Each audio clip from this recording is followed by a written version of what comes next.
长。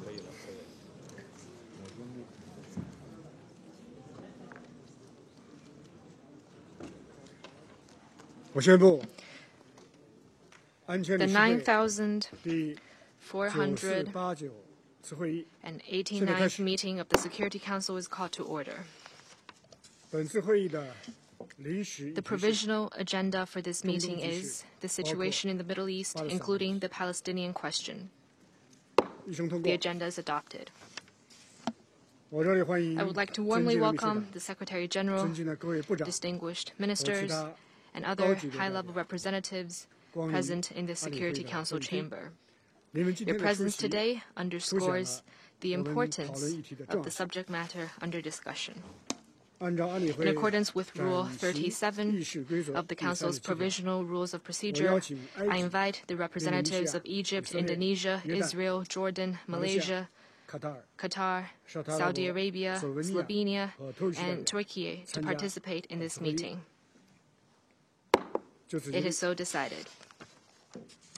按照暂行议事规则和以往 I 相关 propose 惯 that 例， the Council 我提议 invite 安理会邀 the 请 Minister 观察员国 of Foreign Affairs and Expatriates of the Observer State of 参 Palestine 加 to participate in the meeting in accordance with the Provisional Rules of Procedure 没有 and the 人反对。 previous practice in this 就此决 regard. 定。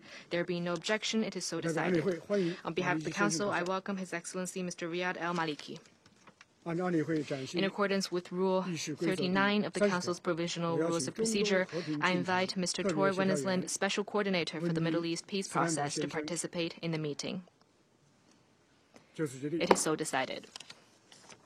按照安理会 In accordance 暂 with 行 Rule 议事规 39则 of 第 the Council's 35条， Provisional Rules 我 of 还邀请 Procedure, I 阿 also 拉伯 invite 国 His 家 Excellency 联盟 Mr. 秘书长 Ahmed 阿布 Abuheit, Secretary 盖特先 General 生 of the 阁下。 League of Arab States, to participate in this meeting.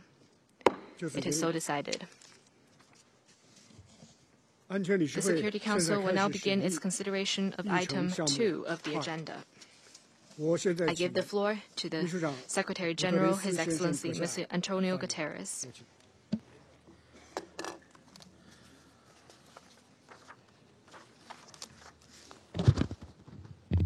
Mr. President, Excellencies, I welcome this opportunity to brief the Security Council on implementation of Resolution 2712. My special coordinator for the Middle East process, Tor Wennesland, will follow with his regular monthly briefing. Mr. President, Resolution 2712 was approved in a context of widespread death and wholesale destruction unleashed by the conflict in Gaza and Israel. According to Israeli authorities, more than 1,200 people were killed, including 33 children, and thousands were injured in the abhorrent acts of terror by Hamas on 7 October. Some 250 people were also abducted, including 34 children. And there are also numerous accounts of sexual violence during attacks that must be vigorously investigated and prosecuted. Gender-based violence must be condemned anytime, anywhere. Mr. President, according to the de facto authorities, more than 14,000 people have been killed since the start of the Israeli military operations in Gaza. Tens of thousands of Palestinians have also been injured, with many more missing. In Gaza, more than two-thirds of those killed are reported to be children and women. In a matter of weeks, a far greater number of children have been killed by Israeli military operations in Gaza than the total number of children killed during any year by any party to a conflict since I've been Secretary General, as clearly indicated in the annual reports on children and armed conflict that I have submitted to the Council. Over the past few days, the people of the occupied Palestine territory and Israel have finally seen a glimmer of hope and humanity in so much darkness. It is deeply moving to see civilians finally having a respite from the bombardments, families reunited, and life-saving aid increasing. Mr. President, Resolution 2712, and I quote, demands that all parties comply with their obligations under international law, including international humanitarian law, notably with regard to the protection of civilians, especially children. It is clear that before the pause, we witnessed serious violations. Beyond the many civilians killed and wounded that I have spoke of, 80% of Gaza's people have now been forced from their homes. This growing population is being pushed towards an ever smaller area of southern Gaza, and of course, nowhere is safe in Gaza. Meanwhile, an estimated 45% of all homes in Gaza have been damaged or destroyed. The nature and scale of death and destruction are characteristic of the use of wide-area explosive weapons in populated areas with a significant impact on civilians. At the same time, rocket attacks on population centers in Israel by Hamas and other groups have continued, along with allegations of the use of human shields. This is also inconsistent with international humanitarian law obligations. Mr. President, I want to stress the inviolability of United Nations facilities which today are sheltering more than 1 million civilians seeking protection under the UN flag. UNRWA shares the coordinates of all its facilities across the Gaza Strip with all parties to the conflict. The agency has verified 104 incidents that have impacted 82 UNRWA installations, 24 of which happened since the adoption of the resolution. A total of 218 internally displaced people sheltering in UNRWA schools have reportedly been killed and at least 894 injured. In addition, it is with immense sadness and pain that I report that since the beginning of the hostilities, 111 members of our UN family have been killed in Gaza. This represents the largest loss of personnel in the history of our organization. Let me put it plainly. Civilians, including United Nations personnel, must be protected. Civilian objects, including hospitals, must be protected. UN facilities must not be hit. International humanitarian law must be respected by all parties to the conflict at all times. Mr. President, Security Council Resolution 2712 calls, and I quote, for urgent and extended humanitarian pauses and corridors throughout the Gaza Strip to enable full, rapid, safe, and unhindered humanitarian access. End of quote. I welcome the arrangement reached by Israel and Hamas with the assistance of the governments of Qatar, Egypt, and the United States. We are working to maximize the positive potential of this arrangement on the humanitarian situation in Gaza. The pause has enabled us to enhance the delivery of aid into and across Gaza. For example, for the first time since 7th October, an interagency convoy delivered food, water, medical supplies, and shelter items to northern Gaza, especially to 4 UNRWA shelters in Jabalia camp. Prior to this, minimal or no assistance had reached these locations, even as tens of thousands of people had crowded there for shelter. Also, for the first time, supplies of cooking gas entered Gaza, where people waited in lines that extended for 2 kilometers. In the south, where the needs are dire, UN agencies and partners have increased both the amount of aid delivery and the number of locations reached. And I express my appreciation to the government of Egypt for their contribution in making this assistance possible.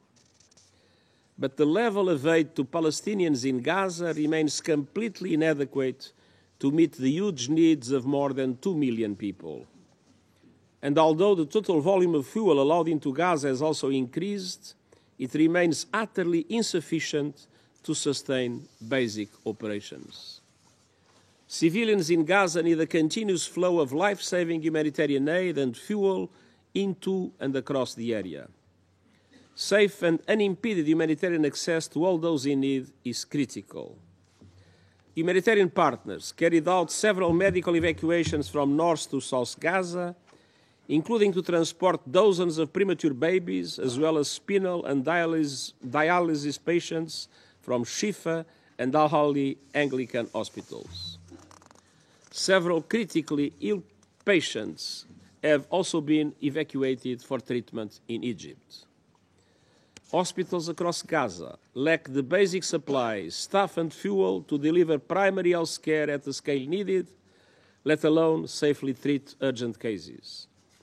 The medical system has broken down under the heavy caseload, acute shortages, and the impact of hostilities. Mr. President, Security Council Resolution 2712 calls for, and I quote, the immediate and unconditional release of all hostages held by Hamas and other groups. The arrangements announced on 22 November has so far led to the release over 5 days of 60 hostages, 29 women, 31 children, held by Hamas and other groups since 7 October. Outside the arrangement during the same period, another 21 hostages were released.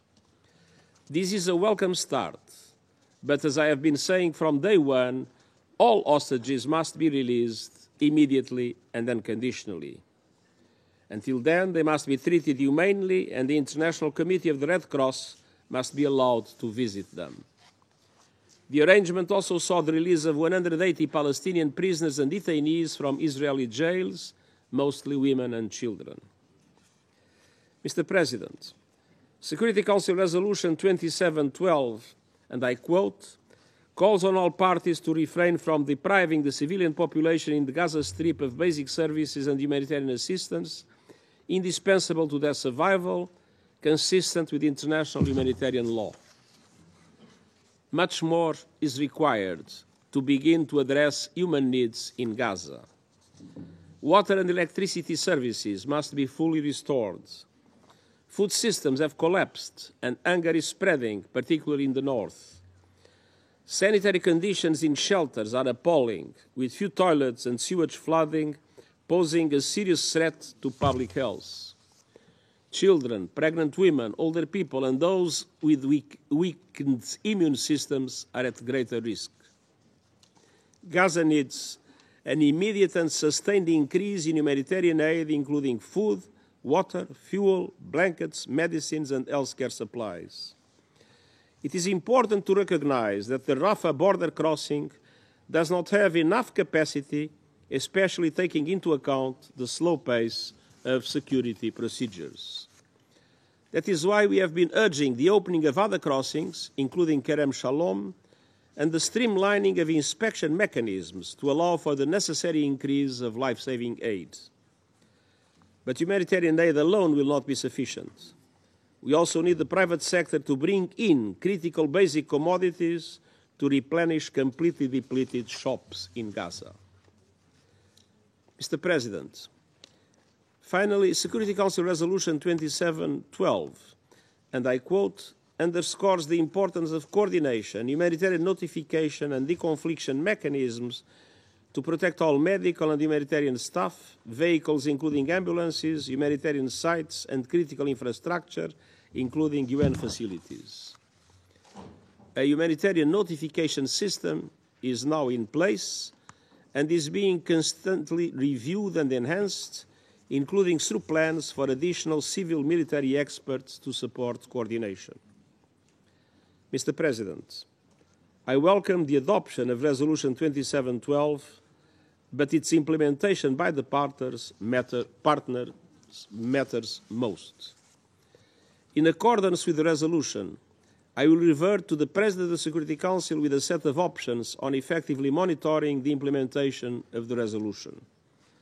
I have already established a working group composed of the Department of Political and Peacebuilding Affairs, the Department of Peace Operations, the Office for the Coordination of Humanitarian Affairs, and the Office of Legal Affairs to urgently prepare proposals in this regard. So far, it is clear that implementation has been only partial at best, and it was woefully insufficient. Ultimately, we know that the measure of success will not be the number of trucks dispatched or the tons of supplies delivered, as important as these are. Success will be measured in lives that are saved, suffering that is ended, and open dignity that is restored. The people of Gaza are in the midst of an epic humanitarian catastrophe before the eyes of the world. We must not look away. Intense negotiations are taking place to prolong the truce, which we strongly welcome, but we believe we need a true humanitarian ceasefire. And we must ensure the people of the region finally have a horizon of hope by moving in a determined and irreversible way towards establishing a two-state solution on the basis of United Nations resolutions and international law, with Israel and Palestine living side by side in peace and security. Failure will condemn Palestinians, Israelis, the region and the world to a never-ending cycle of death and destruction, and I thank you. 感谢秘书长的发言。 I thank the Secretary General for his briefing. 请温尼 I now 斯 give 兰 the 德 floor 先 to 生 Mr. 听 Tor 报 Wennesland. 情况，有请。 Mr. President, Excellencies, members of the Security Council.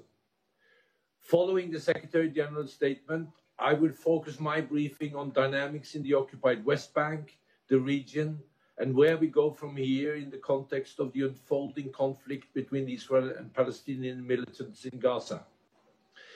Before doing so, I wish to join the Secretary Generals in acknowledging the efforts of Qatar, Egypt, and US in facilitating an agreement that has secured the release of 60 Israeli hostages from Gaza so far, resulted in a 6-day pause in fighting, which allowed the UN to scale up humanitarian aid, as well as led to the release of 180 Palestinian prisoners and detainees from Israeli custody.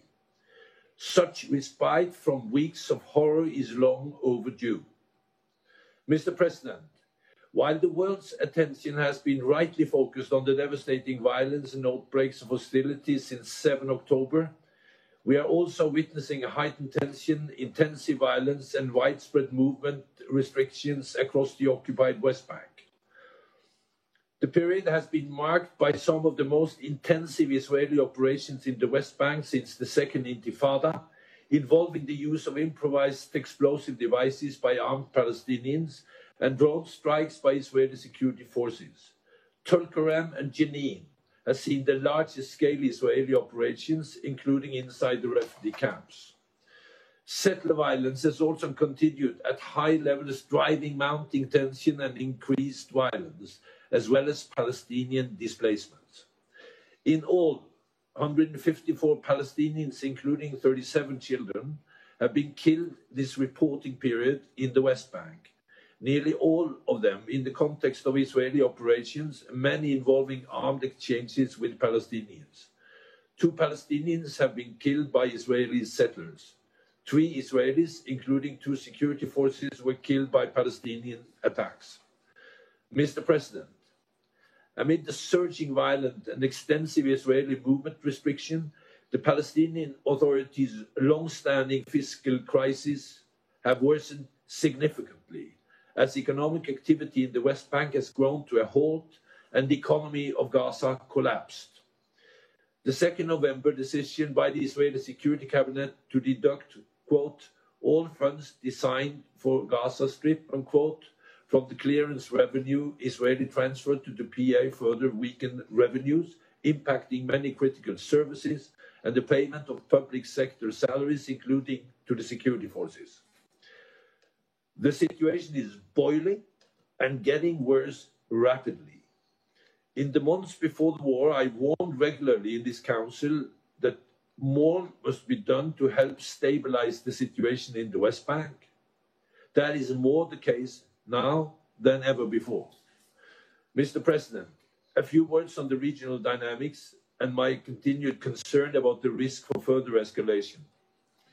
Turning to Israel's north, while tension along the blue line have calmed in recent days, the situation remains volatile, and it was through the reporting period. Approximately 100,000 Israelis remain displaced from communities in the north, and some 50,000 Lebanese are displaced from southern areas near the blue line.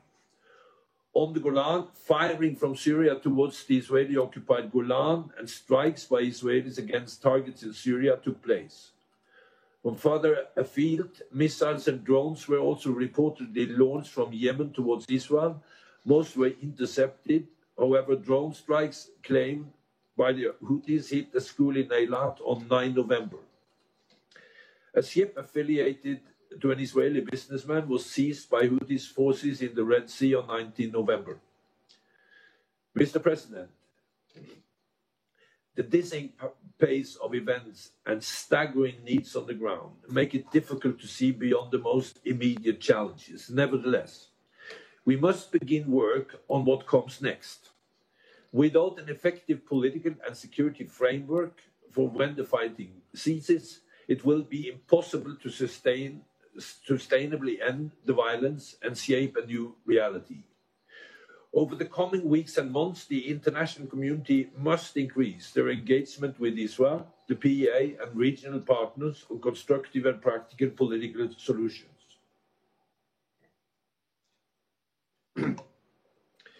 While much is unknown about how this war will end, some absolutes are clear.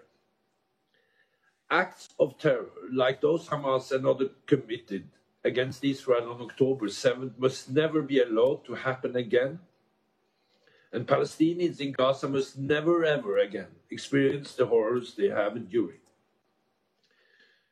Gaza is and must remain an integral part of a future Palestinian state, with both Gaza and West Bank under the Palestinian Authority.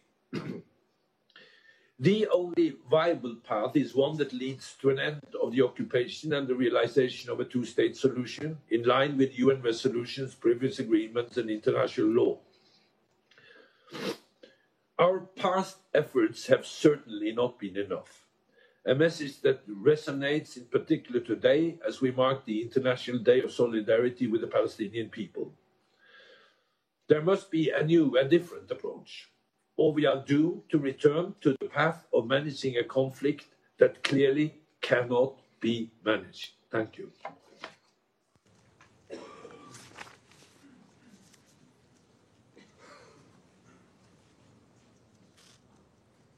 Finish? Okay.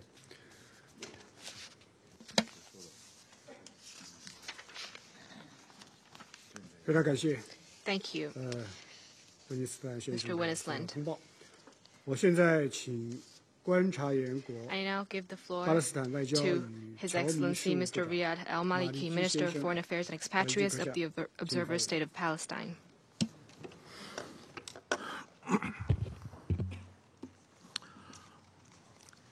Mr. President, I thank you for your decision to hold this meeting at ministerial level and for sharing it. I thank all the ministers who decided to attend, and notably the Arab and OIC ministers who have been touring the world to advocate for an end of the Israeli aggression. I also wish to thank the Secretary General for his briefing and his efforts, and the United Nations for their vital role on the ground. Mr. President, Khalid, a grandfather, held his 3-year-old granddaughter, Reem, smiling at her, kissing her, saying comforting words to her, opening her eyes repeatedly, calling her the soul of my soul, just before laying her and her 5-year-old brother, Tariq, to rest. So many lives turned into names on plastic bags, leaving this earth way too early and in the most brutal way. And so many shattered lives and bodies are yet to be given the chance to mourn and heal to the extent possible after such tragedies and pain. Anyone still not sure they are against what is happening or that it needs to end should check their humanity. Life in Gaza must prevail over those who aim to destroy it or uproot it. We thank Qatar and Egypt for their efforts that led to a truce. But a truce must become a ceasefire. a permanent ceasefire. The massacres cannot be allowed to resume. This is not a war. This is a carnage that nothing and no one can justify. It must be brought to an end. Mr. President, we had said early on that the humanitarian catastrophe cannot be prevented. People held captive cannot be released. Regional escalation cannot be avoided without a stop to the Israeli assault against the Palestinian people in Gaza. What we see now confirms what we have said then. Thousands of lives could have been spared. The momentum we are finally witnessing now must be sustained. Families must be reunited in life, not in death. The dire needs of our people in Gaza must be addressed throughout the Gaza Strip without further delay and constraints. People must be allowed to go back to their homes and start rebuilding their lives. The siege imposed by Israel must be lifted.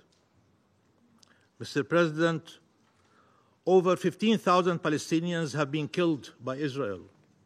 Over 10,000 of them are women and children. They have been killed by Israel.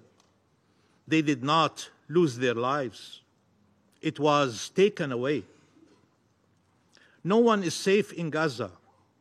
Not the children, not the doctors, not the humanitarian personnel, not the journalists, not the UN staff. They were killed at an unprecedented pace in modern history. Nowhere is safe in Gaza. Not the north, not the south, not UN shelters, not schools, not hospitals, not ambulances, not homes, not streets, not mosques, not churches. People were being killed everywhere. International humanitarian law was enacted to protect these people and these places. And instead of being spared, they were targeted. Israel keeps giving examples from the Second World War to justify its crimes, ignoring that it is the very horrors that occurred then that led humanity to enact the fundamental rules Israel is breaching now. How many times can the world afford to fail the test of humanity in Gaza, in Palestine? How many times can it afford to fail the test of legality? Mr. President, we are at a historic crossroad, and we are out of time.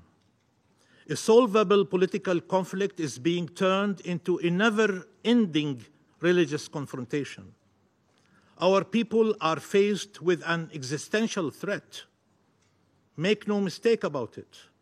With all the talk about the destruction of Israel, it is Palestine that is facing a plan to destroy it, implemented in broad daylight, enacted in laws and in policies, carried out with brutality by soldiers and by settlers. We are being erased from the map, literally. Netanyahu, from the podium of the General Assembly, announced a new Middle East where Palestine had vanished.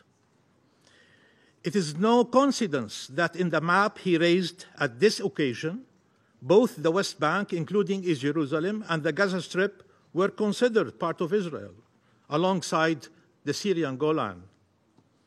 We are being pushed out of history and geography. Israel calls it voluntary resettlement. They are just suggesting it for our own sake. With siege and bombs that have led to the displacement of 1.7 million Palestinians in the Gaza Strip, and with incursions and attacks by occupation forces and settlers. They have turned Gaza into hell on earth and the lives of Palestinian communities in the West Bank into a living hell. On the 75th anniversary of the Nakba, the Palestinian catastrophe, they are trying to finish the job. 75 years later, Israel should rather be convinced that no force on earth can uproot Palestinians from Palestine, nor Palestine from the hearts of Palestinians, wherever they are. The Palestinian people are here to stay. They are from this land and of this land, and their destiny is to live in freedom and dignity on this land. Isn't it time we found a way to live side by side? We don't even need to search that hard for that way. It is enshrined in international law and the relevant UN resolutions. The fulfillment of the Palestinian people's inalienable rights and two states living side by side in peace and security on the pre-1967 borders. Mr. President, there are calls to avoid escalation in the West Bank, but the escalation is there. Since the 7th of October, over 230 Palestinians have been killed in the West Bank. 3,200 have been injured. 1,250 have been displaced, including 500 children. Thousands have been arrested, maimed, humiliated, harassed. So escalation is there. Or does it only become an escalation if Israelis are harmed? We know the entire world rejects Israel's colonial policies and violence and has been calling for accountability. But that accountability cannot come from a government whose agenda is the settlers' agenda, led by settlers, funding settlements, arming settlers, and the protection of our people cannot be ensured by the occupying forces who are complicit in these crimes. We need international protection and international action to end impunity so as to prevent the recurrence of these crimes that occur daily and in broad daylight. What our people are enduring now is the result of the international community's failure to provide such protection and accountability. Mr. President, Israel kills our children one generation after another.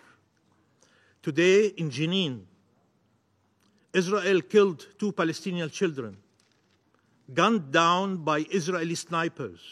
Adam, 8 years old, was shot in the head, and Basil, 15 years old, was shot in the chest. Israel maims our children one generation after another.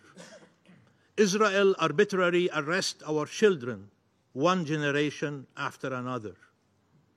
As you feel relief to see those held captive in Gaza reunited with their loved ones, don't feel shame if you have the same feeling when you see a Palestinian mother reunited with her released son. Feel shame if you don't. Israel calls our children terrorists to justify killing them, arresting them, torturing them.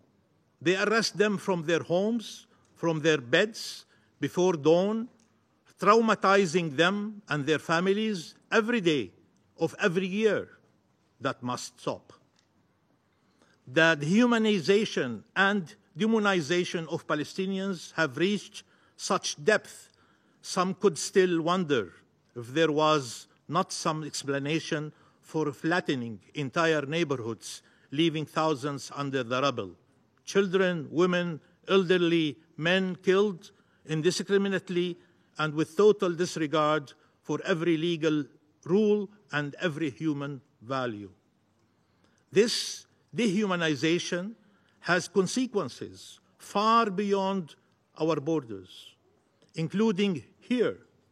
It led to the stabbing of a 6-year-old and the shooting of 3 university students in the United States. Israel targets our children and then says we teach them hatred. The problem is not that our children are fed falsehoods, but that they are fed bombs and bullets, occupation and oppression, blockade and walls. We will confront those who try to justify the killing of our children and all those promoting double standards in the physical world or the virtual one, trying to silence those who convey their truth from under the bombs and those who stand in solidarity with Palestine. Israel believes there is an international law specific to it, designed to be compatible with their crimes.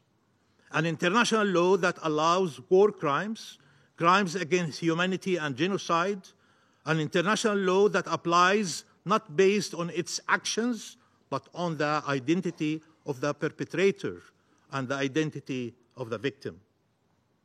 Our stance remains unchanged. Vengeance is never the answer. Justice is. Our people should not be denied justice any further. The lives of Palestinians are not less sacred than the lives of any other people on earth. Justice will help us chart a path where no Palestinians and no Israelis are killed. Mr. President, Israel is trying to intimidate those criticizing it and defending the rule of international law across the globe, including governments that consider themselves allies of Israel, the Secretary General, and the UN agencies, human rights and humanitarian organizations. It also did not stop its undermining of the Palestinian National Authority on the political, financial, and security levels, nor its attacks against the Palestinian people as a whole. Israel is never to blame. Everything else is, starting with the Palestinians, of course. We are responsible for our own disposition, for our forcible displacement, for the occupation of our land, for the killing and maiming of our people, for the oppression and subjugation we are victims of. None of it is Israel's fault. Even as its leaders confess to their crimes, deny the very existence of our people, and pledge to spare no effort to prevent the independence of our state, they tell you that the obstacle to peace is not them. They are most than willing to make peace once we are dead or displaced, of course. Mr. President, we are a nation, and we have earned respect as a nation. The respect and solidarity of peoples around the world that is manifesting itself yet again these days, including on this International Day of Solidarity with the Palestinian people. We are human beings, and we are owed respect to our inherent dignity as human beings. No one should dare to justify the killing of Palestinian civilians. Israel has no right to self-defense against the people it occupies, and that it is obligated to protect under international law. Israel has no right to security that trumps our right to life, to freedom, and self-determination. Israel is not seeking security. If it was, it would choose peace. Israel and this Israeli government, more than any other, considers that a strategic threat it is confronted to is Palestinian statehood. Netanyahu's selling point to keep his post is that he is the best positioned to obstruct Palestinian statehood in the West Bank and the Gaza Strip. And he repeated that in the last 2 days. The man in charge of the assault against our people is one whose very political survival depends on prolonging the massacres and continuing to deny Palestinian rights. His interests do not only conflict with our inalienable rights, but with all those who seek peace and security for all. Mr. President, Gaza has a very special place in our national history. Its name today is how many people spell Palestine around the world. It cannot be erased. Our people cannot be uprooted from it. Its Palestinianness cannot be altered. There is no Palestine without Gaza. Gaza bleeds. Gaza suffers. Gaza acts. But Gaza lives. And Palestine lives. Free Palestine, that is the only path to peace. Thank you. I thank His Excellency Mr. Al-Maliki for his statement. I now give the floor to the representative of Israel. Thank you, Mr. President. On November 29, 1947, the UN voted to adopt the partition plan and the establishment of the Jewish state. Yet, while Israel joyfully accepted this resolution, the Arab states rejected it and instead tried to annihilate Israel. Today, exactly 76 years later, history is somewhat repeating itself. Foreign ministers of some Arab countries have arrived here today in order to support a terror organization that aims to annihilate Israel. Thankfully, the plan to eliminate Israel was unsuccessfully then, just as it will be unsuccessfully today. Despite Arab opposition, Israel was born.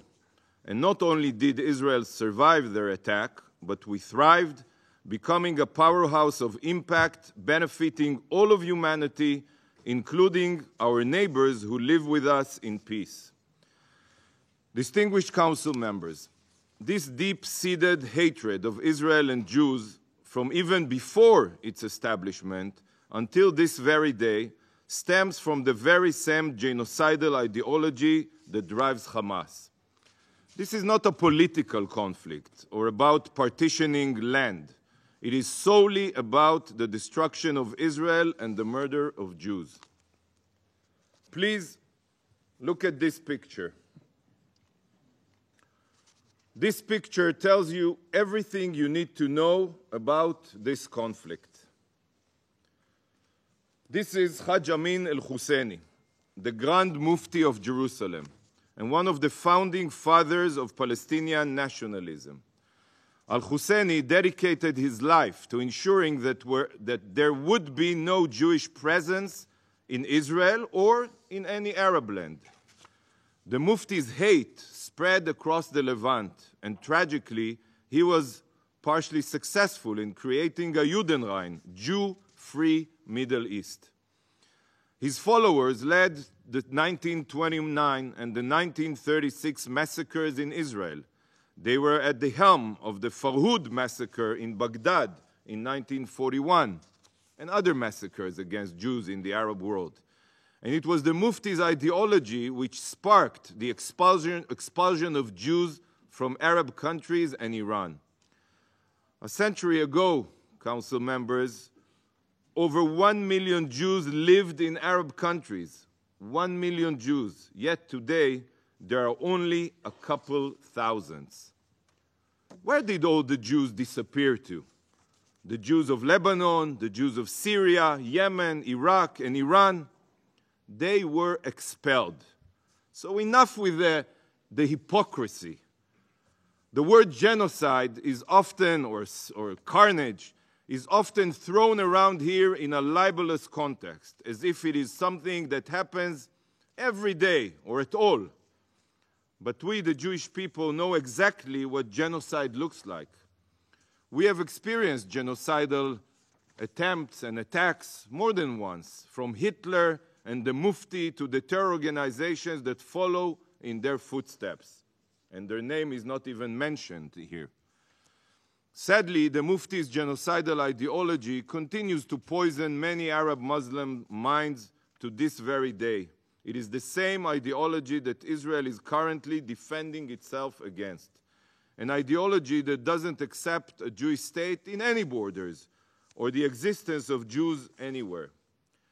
The Palestinian Mufti is no different than Yahya Sinwar or Ismail Hania. Their names are not mentioned here.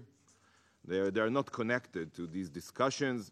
He is no different than Hassan Nasrallah, the Houthis, or the Ayatollahs in Iran. They are all the same, driven by the same goal of Israel's annihilation and the mass murder of Jews. It's time for the Security Council to address this evil before another atrocity is committed. Council members, on October 7th, Hamas unleashed an unprovoked act of pure evil upon Israel, massacring the most Jews in one day since the Holocaust. Yet, shockingly, here we are nearly 2 months later, and Hamas' savage crimes still have not been condemned by this body or any other UN body. How do you expect me to react to this? How would you react if a terror organization massacred thousands of your citizens, abducted hundreds of them, and the Security Council refused to condemn the terrorists? Hamas has publicly stated, you all saw it, that it will repeat October 7 over and over again until Israel is no more. How would you respond and defend your citizens from such a clear threat? With a ceasefire? How can one call for a ceasefire and at the same time claim to seek a solution to the conflict? After all, anyone who supports a ceasefire basically supports Hamas' continued reign of terror in Gaza. Hamas is a genocidal terror organization. They don't hide it. Not a reliable partner for peace.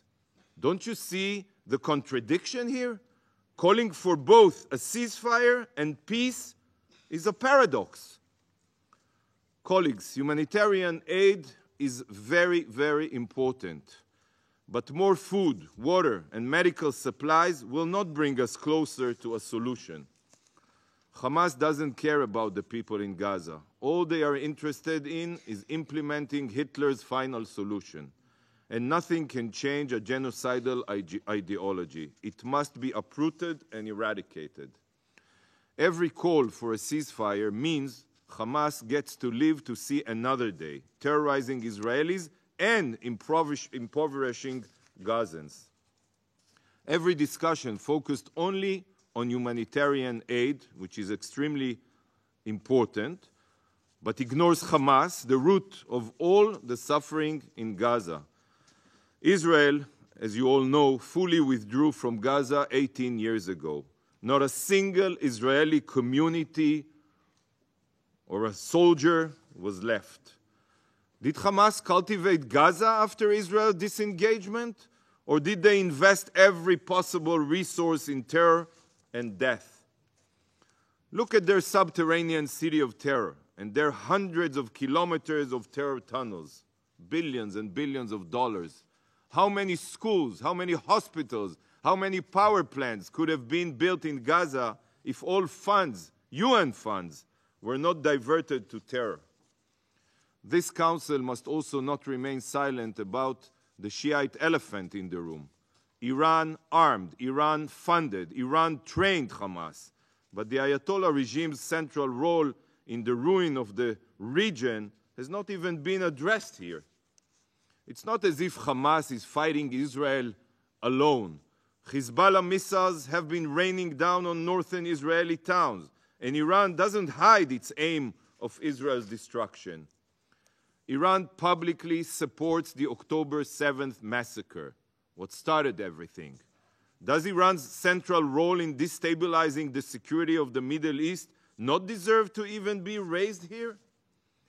It is clear that the UN has been co-opted by those that have no real interest in a solution. Every UN body has been weaponized against Israel. Today we will be hearing from some foreign ministers of countries that have not even condemned Hamas's massacre. Can we honestly expect them to provide a productive option? The only input that can be valued here is from parties that have condemned Hamas's massacre. This is the basic thing. This should be the bare minimum.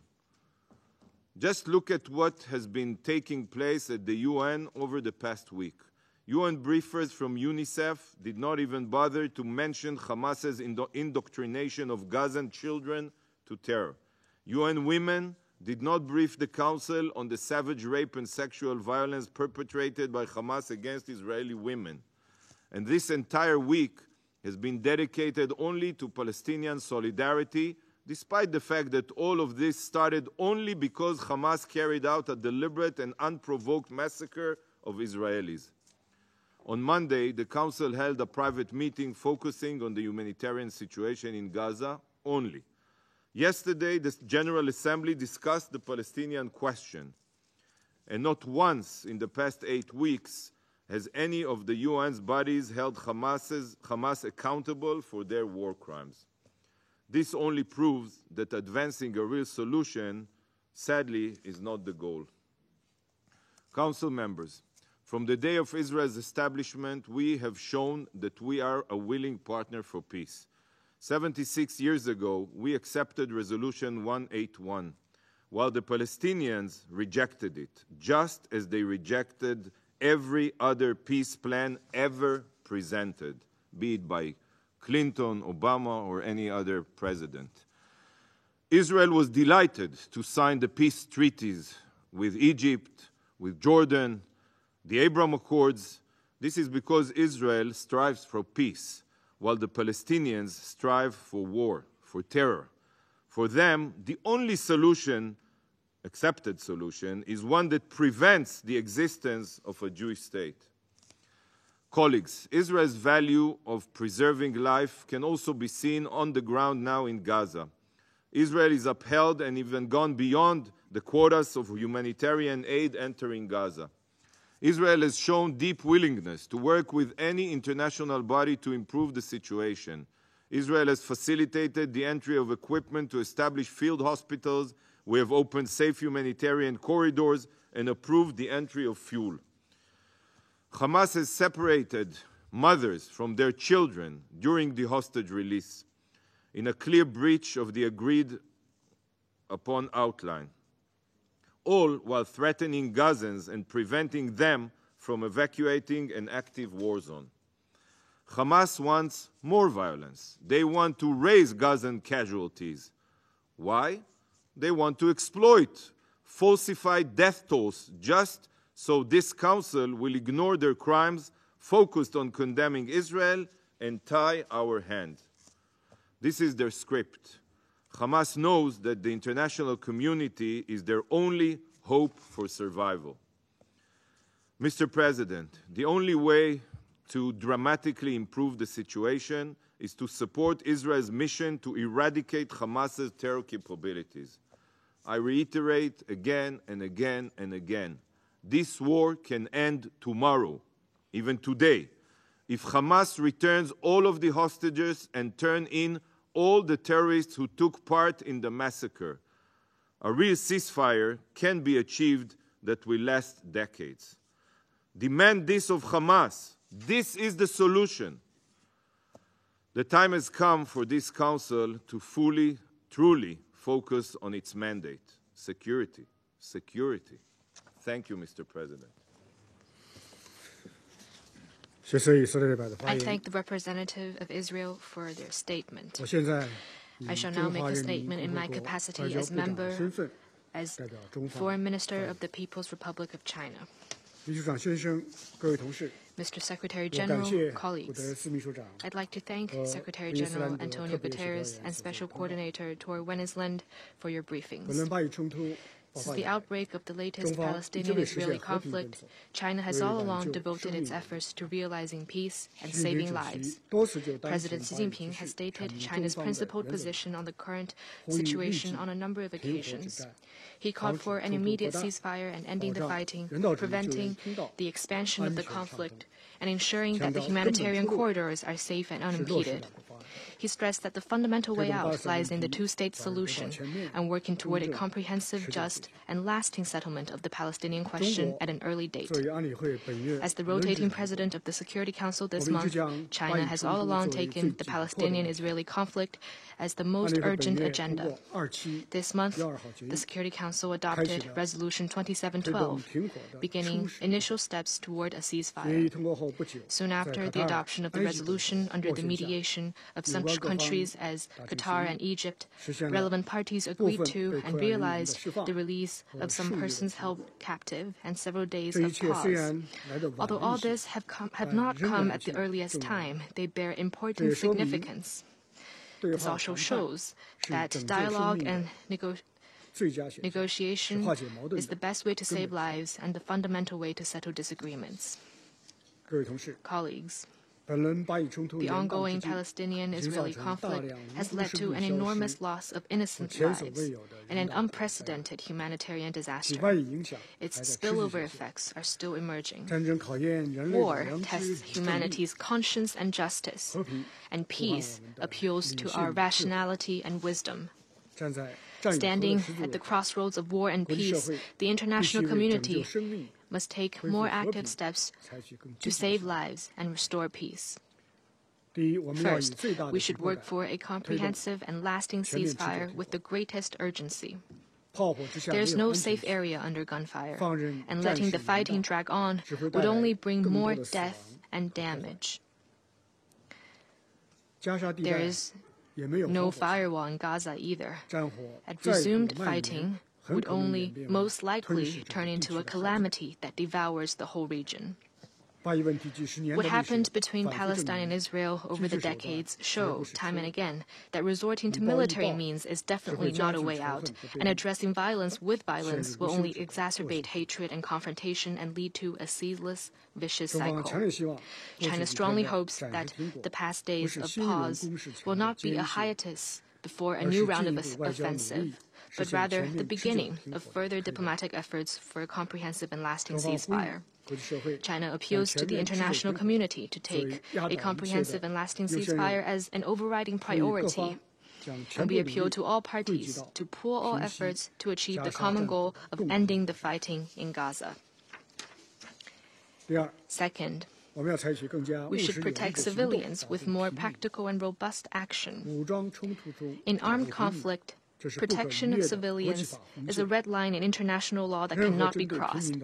Any violence or attack against civilians is unacceptable, and any action that violates international law, and particularly international humanitarian law, should be condemned. China reiterates our opposition to the collective punishment of people in Gaza, and our opposition to the forced transfer targeting Palestinian civilians. In the same vein, all those held captive should be released. Easing the humanitarian crisis in Gaza is most pressing. It is imperative to fully deliver on the Security Council's Resolution 2712, clear the obstacles hindering the access of sufficient humanitarian supplies, and create conditions for humanitarian agencies to carry out their work safely. Relying only on the Rafah crossing to transport humanitarian supplies to Gaza is far from enough. More assistance corridors to Gaza should be opened, and the United Nations should play a greater role in monitoring and coordinating humanitarian efforts in Gaza. Since the conflict broke out, China has provided to the Palestinian National Authority and the United Nations Relief and Works Agency for Palestine refugees in the Near East cash assistance, respectively. And we have provided to Gaza food, medicine, and other emergency humanitarian supplies. I'd like to announce that the Chinese government will provide to Gaza another batch of emergency humanitarian supplies. Third, we should revitalize the political prospects of the two-state solution with stronger determination. Israel has long established an independent state, and the Jews are no longer without a home. But the right of the Palestinian people to statehood, their right to existence, and their right of return have long been ignored. This is the crux of the repeated turbulence in the Palestinian-Israeli situation. Fairness and justice on the Palestinian question lies in the two-state solution. This is irreplaceable. Only the true and comprehensive implementation of the two-state solution nation can restore peace to the Middle East, realize peaceful coexistence between the two states of Palestine and Israel, and achieve common development of the Arabs and Jews.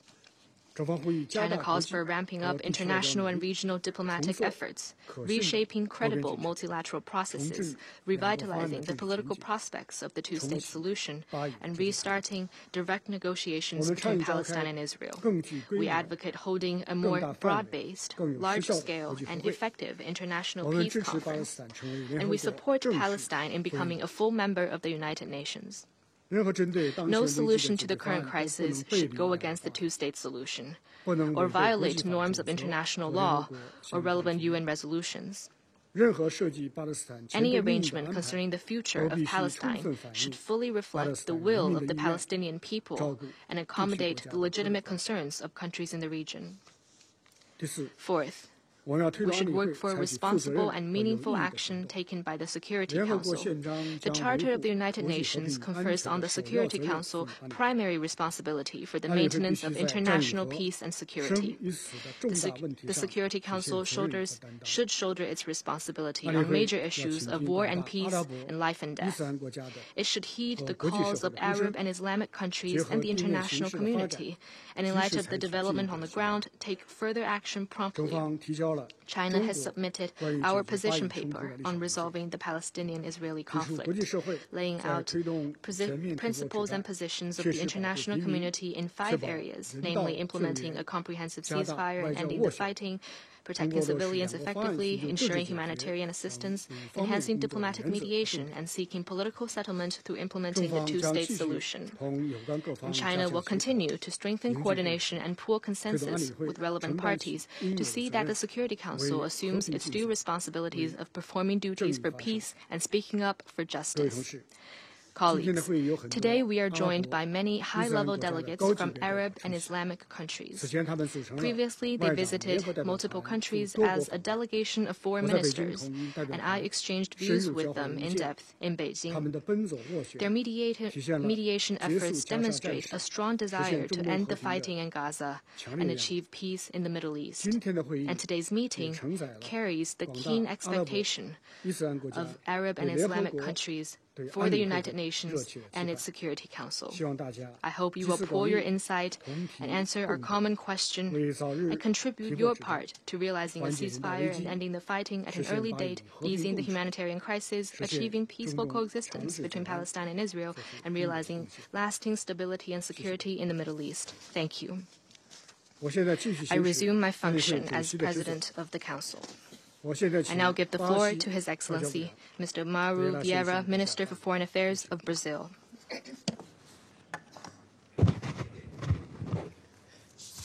Mr. President, I thank the Chinese presidency for elevating this meeting on the situation in the Middle East to a high-level event.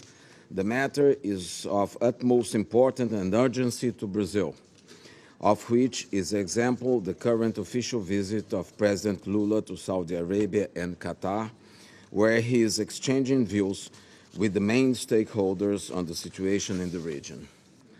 As we convene today on the International Day of the Solidarity with the Palestinian people, we are compelled to acknowledge that the time is not for commemoration. After hearing the Secretary General Antonio Guterres and the Special Coordinator Tor Wennesland on the unprecedented horror taking place in Gaza after the terror attack of October 7th and the 48 consecutive days of unrelenting bombardments that followed it, solidarity is certainly not the first word that comes to anyone's mind. Solidarity implies unity, and in the Security Council, we too have to stand in unity and solidarity for all those in need. The situation in the Middle East, including the Palestinian question, is, however, one of the most vital matters of the Security Council. Such record is an unfortunate testament to the fact that more often than not, disagreements triumph over common interest in this body. Yet the conflict in the Middle East has not disappeared, as we have been failing to see eye to eye in the Security Council. Much to the contrary, We have continuously heard reports of actions that have been undermining the viability of a Palestinian state and the fulfillment of the General Assembly Resolution 181 of 1947 on the establishment of the two states living side by side in peace and security within mutually accepted and internationally recognized borders. The worsening situation in the past years between Israel and Palestine has not compelled us to unite and take action towards the shared goal of achieving peace to the Palestinians, the Israelis, and the people in the Middle East at large. As we are now appalled by the spiral of violence and intolerable loss of innocent lives, both in Israel and Palestine, as we worry at the very concrete possibility of regional spillover, we have to hold the Security Council accountable to in its main obligation to uphold international peace and security. Mr. President, ladies and gentlemen, what's worse, we did not unite in the past, and we do not seem to be ready to unite now. The Gaza Strip is grappling with unacceptable levels of violence. More than 5,000 children have perished. We have heard Catherine Russell, director of UNICEF, state unequivocally that the Gaza Strip is the most dangerous place in the world to be a child. The number of civilian lives lost exceeds 14,000. The plight of women, particularly pregnant women in Gaza, is deeply disturbing. The displacement figures are staggering, reaching nearly 1.7 million people, or 80% of Gaza population. An estimated number of 41,000 houses were destroyed or severely damaged. A total of 18 hospitals were shut down. The number of trucks with humanitarian assistance is utterly insufficient to attend the basic needs of the population, such as food, water, medicine, and fuel. Alleged violations of international humanitarian law and international human rights law continue as civilian infrastructure are destroyed. The alarming death toll of over 100 UN staff people is a tragic record in history. In this light, Mr. President, this Council and the international community must join forces to ensure that the end of violence, as well as to grant unhindered, sustainable, and predictable humanitarian aid to Gaza. Mr. President, ladies and gentlemen, we also stand unequivocally in solidarity with the Israeli families whose innocent members were made hostages. In this light, Brazil welcomes the release of 74 hostages in the past days. However, 167 individuals are still held in captivity. We share the pain and unbearable suffering of their families. We cannot bear the idea of children taken from their families under no circumstances and without any justification. This is why we reiterate our call for the safe and unconditional liberation of all innocent people. Brazil welcomes the recent truce deal between the parties, achieved through the mediation of Qatar and supported by Egypt and the United States. Although contingent and temporary, halting hostilities and facilitating the release of numerous captives is a sign that agreement is possible even when it seems unreachable and unattainable. While acknowledging the efforts of the mediators of this encouraging diplomatic development, Brazil also welcomes the news of the extension of the truce for another 2 days. Violence, terror, and the forceful measures only breed hatred and fuel a never-ending cycle of hostilities. We therefore urge all parties to cling to this spark of hope and encourage them to uphold this vital agreement. Mr. President, the truce is a first step towards a de-escalation of violence. It should encourage us to overcome difference and cooperate ambitiously. While recognizing the relevance of the Security Council Resolution 2712 of 2023 and its call for humanitarian pauses and corridors in Gaza, Brazil is of the view that the Council must do more. It must unite to adopt a more decisive and comprehensive course of action that can consolidate gains, sustainably and predictably address the dire situation on the ground and foster a safer and more hopeful future. Echoing President Lula's recent remarks on the matter, we very much hope that this agreement on a short humanitarian truce, a modest sign of hope amidst an appalling human tragedy, can show a way to peace and lay the groundwork for the resumption of the peace process between Israel and Palestine. In this endeavor, we must not lose sight of the need to address the root causes of the Palestinian issue through dialogue, political will, and good diplomacy. This process needs to be fully inclusive, considering the perspective of all relevant stakeholders. Every country and partner with influence over the parties must be called to shoulder their responsibility to reach a lasting solution for this central issue. And of course, this Council should also live up to its responsibilities. Barring the two-state solution is barring any prospect for peace. A viable Palestinian state living side by side in peace and security with Israel, within mutually accepted internationally recognized border, is the fulfillment of the Palestinian self-determination. But it is also the most crucial interest of all peace-loving countries that belong to the United Nations. Any initiative in the form of an international conference, as some member states have proposed, with a view to implementing the two-state solution, counts with the Brazilian unequivocal support. Mr. President, the legitimate aspirations of the Palestinians and Israelis for peace and security in their own countries cannot be overlooked or neglected any longer. As I tried to convey here today, solidarity is not only a moral obligation, it's the Security Council's duty. In order to discharge its responsibilities for the maintenance of international peace and security, as enshrined in the UN Charter, the Security Council must unite around the common good and raise above any individual interest of its members. Thank you. I thank His Excellency Mr. Vieira for his statement. I now give the floor to His Excellency of the United Kingdom, Lord Tariq Ahmed of Wimbledon. Thank you, Mr. President. Your Excellencies, may I begin by thanking Secretary-General Guterres and Special Coordinator Tor Wennesland for their detailed briefings. As we look towards the Middle East, a tragedy is unfolding in front of our very eyes. Israel has suffered the worst terror attack in its history, and Palestinians are experiencing a devastating and growing humanitarian crisis as a result of the ensuing Israeli military action.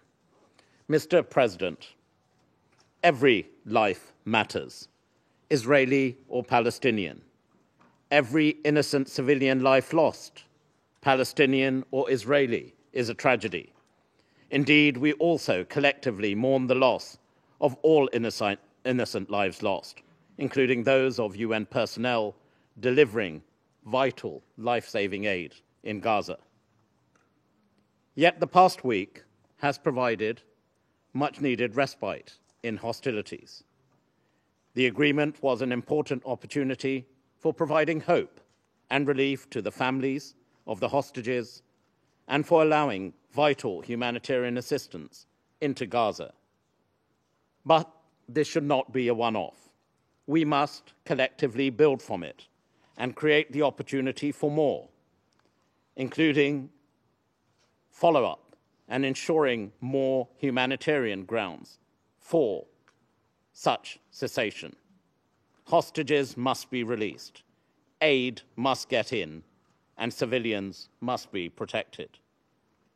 I've had the opportunity to visit Qatar recently to discuss this very conflict and take the opportunity to recognize their pivotal role in this agreement together with that of Egypt and the United States.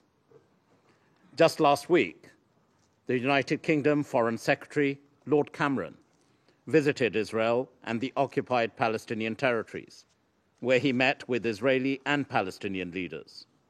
During their meetings, they discussed the importance of securing the release of hostages, addressing the humanitarian crisis, which included the British Foreign Secretary announcing a further $38 million in UK humanitarian aid, and also emphasizing the need to find a long-term political solution to this conflict based on the two-state solution.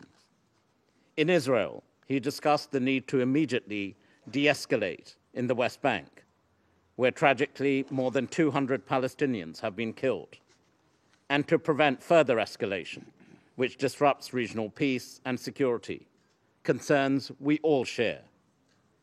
And whilst we welcome statements condemning settler violence, the United Kingdom is clear. There must be justice, and Israel must hold those responsible to account. Equally, the UK's position on Israeli settlements is also clear and long-standing. They are illegal under international law and contrary to the cause of peace. The UK is also clear that Iran poses an unacceptable threat to the region through its destabilizing activity and long-term support for its proxies and partners in the region, including Hamas, Hezbollah, and Palestinian Islamic Jihad. We condemn the unlawful seizure of the MV Galaxy leader and call for the immediate and unconditional release of the ship and its crew. On our part, across the region, the United Kingdom is working intensively with all partners on this particular issue, on the importance of humanitarian relief, on the importance of hostage release, on the importance of preventing further escalation. The UK also further echoes UNIFIL's call for a cessation of hostilities across the Blue Line and for a renewed commitment to implementing UN Security Council Resolution 1701. The UK, from the start of events through the Hamas attack on Israel on the 7th of October, has been clear that Israel has a right to defend itself against terrorism. But in doing so, Israel must act in accordance with international law, of which safeguarding civilian life is key and pivotal. Frankly, tragically, too many innocent civilians, including many children, have lost their lives. And we must work collectively to find solutions to this long-standing conflict. Ultimately, we must find that pathway to peace and ensure, yes, events like October the 7th never happen again. And therefore, equally, let us commit ourselves to ensure we deliver sustainable peace. The United Kingdom believes a negotiated settlement in line with Security Council resolutions leading to a safe and secure Israel, living alongside a viable and sovereign Palestinian state, a vision, but to which we must now all work together to turn that vision into a reality of ensuring security, a reality of ensuring justice, a reality of ensuring peace for Israelis and Palestinians alike. This must be our shared long-term deliverable objective. Peace may seem difficult, but, Mr. President, peace is achievable. Peace is attainable, and we must work together to deliver that noble goal. Thank you, Mr. President. I thank His Excellency Lord Ahmed for his remarks. I now invite a representative from the United States, Ms. Linda Thomas-Greenfield. Thank you, Mr. President. And thank you, Secretary General Guterres and Special Coordinator Wensland, for your briefing. I also join in welcoming the many ministers with us here today. Colleagues, we're now on the 6th day of the humanitarian pause in Gaza, a pause that, amidst the darkness of a conflict that Hamas set into motion, has been a glimmer of hope. A pause that, quite frankly, would not have been possible without the leadership of Qatar, Egypt, and the United States. From day one, the United States' approach to this conflict has been driven by direct, personal, presidential diplomacy. Diplomacy is hard. A lot of it takes place behind the scenes. And while the work we do in this chamber is tremendously important, oftentimes progress happens outside these walls. Take the humanitarian pause we helped to broker. Water, food, fuel, and other essentials are now reaching Palestinian civilians in the south and, crucially, the north.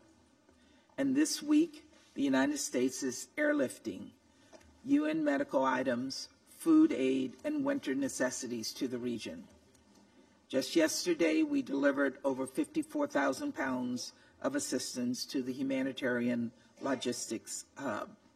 During the first 5 days of the humanitarian pause, we saw approximately 1,000 trucks enter Gaza, and there are more regular shipments of fuel going to UNRWA. But more humanitarian assistance is needed, much more. So we must do everything possible to scale up aid, and all parties must do everything possible to protect civilians, including UNRWA staff and journalists. The United States has urged Israel to take every possible measure to prevent civilian casualties as it exercises its rights to safeguard its people from acts of terror. We know Hamas continues to use civilians as human shields, purposefully, cruelly, putting Palestinian civilians in harm's way.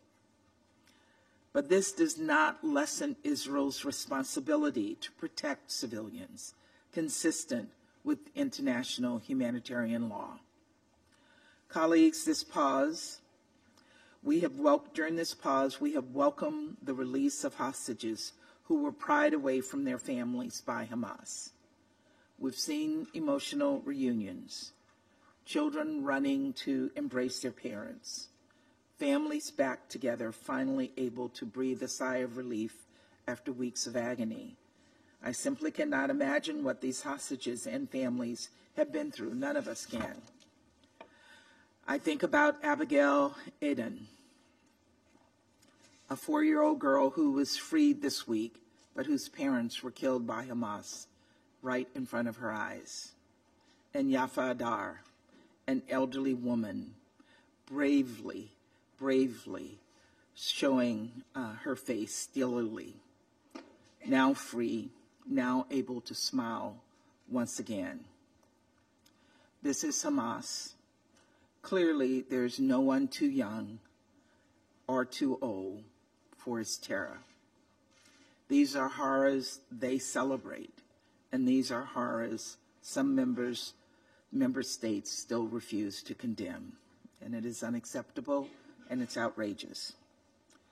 Colleagues, even as we welcome the release of these hostages, so many others are not yet free, and their families are still living in hell, unsure when or if they will see their loved ones again. And I think of Hirsch Goldberg Poland and his parents with whom I met. To those families, I want to say this: we will not rest until all hostages held by Hamas and other groups are released, every single one. Toward that end, we want to see this humanitarian pause extended. Israel has been very clear that it is prepared to continue the pause in fighting for every day that Hamas releases an additional 10 hostages.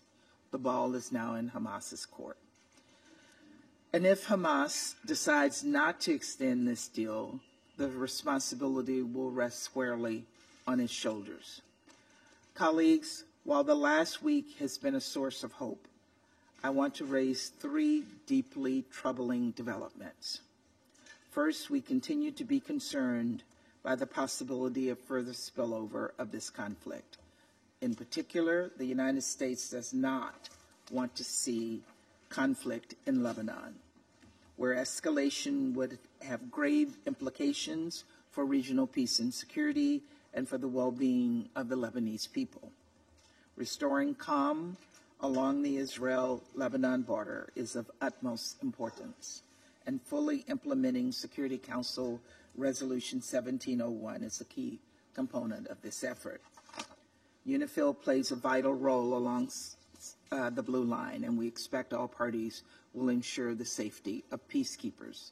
We also call on this Council to condemn in the strongest terms the recent Houthi attacks in the Red Sea and the Gulf of Aden, which pose a significant risk to the maritime security of vessels. These attacks must cease, and the MV Galaxy leader and its crew must be immediately released.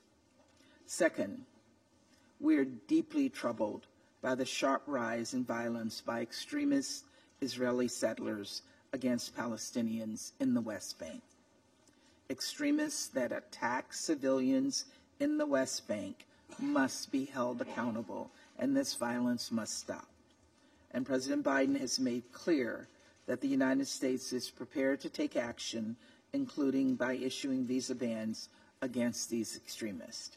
We strongly oppose the advancement of settlements in the West Bank, which undermines the possibility of a contiguous Palestinian state.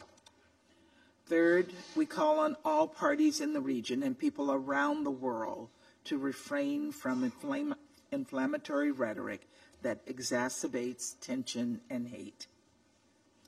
That includes dehumanizing language. Over the past 2 months, we've seen a spike in anti-Semitism and Islamophobia. We see this playing out online, across social media, and we also see it in our communities, where hate begets violence. The violent attack on 3 students of Palestinian descent in Vermont was horrific. We all have a responsibility to condemn all of these attacks. Colleagues, even as we focus on the immediate tasks before us, we must look forward to a better future, so the next generation of children will never know the horrors of terror and conflict, so that we can stamp out the distrust and the trauma that continues to plague the region. And so Israelis and Palestinians can secure a future free from Hamas and free from terror.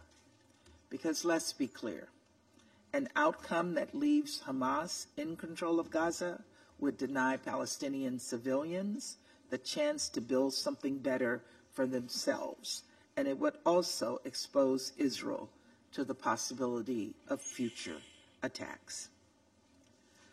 We need a 2-state solution where Gaza and the West Bank are reunited under a single governance structure, ultimately under a revitalized Palestinian Authority. This is the only guarantor of a secure and democratic Israel.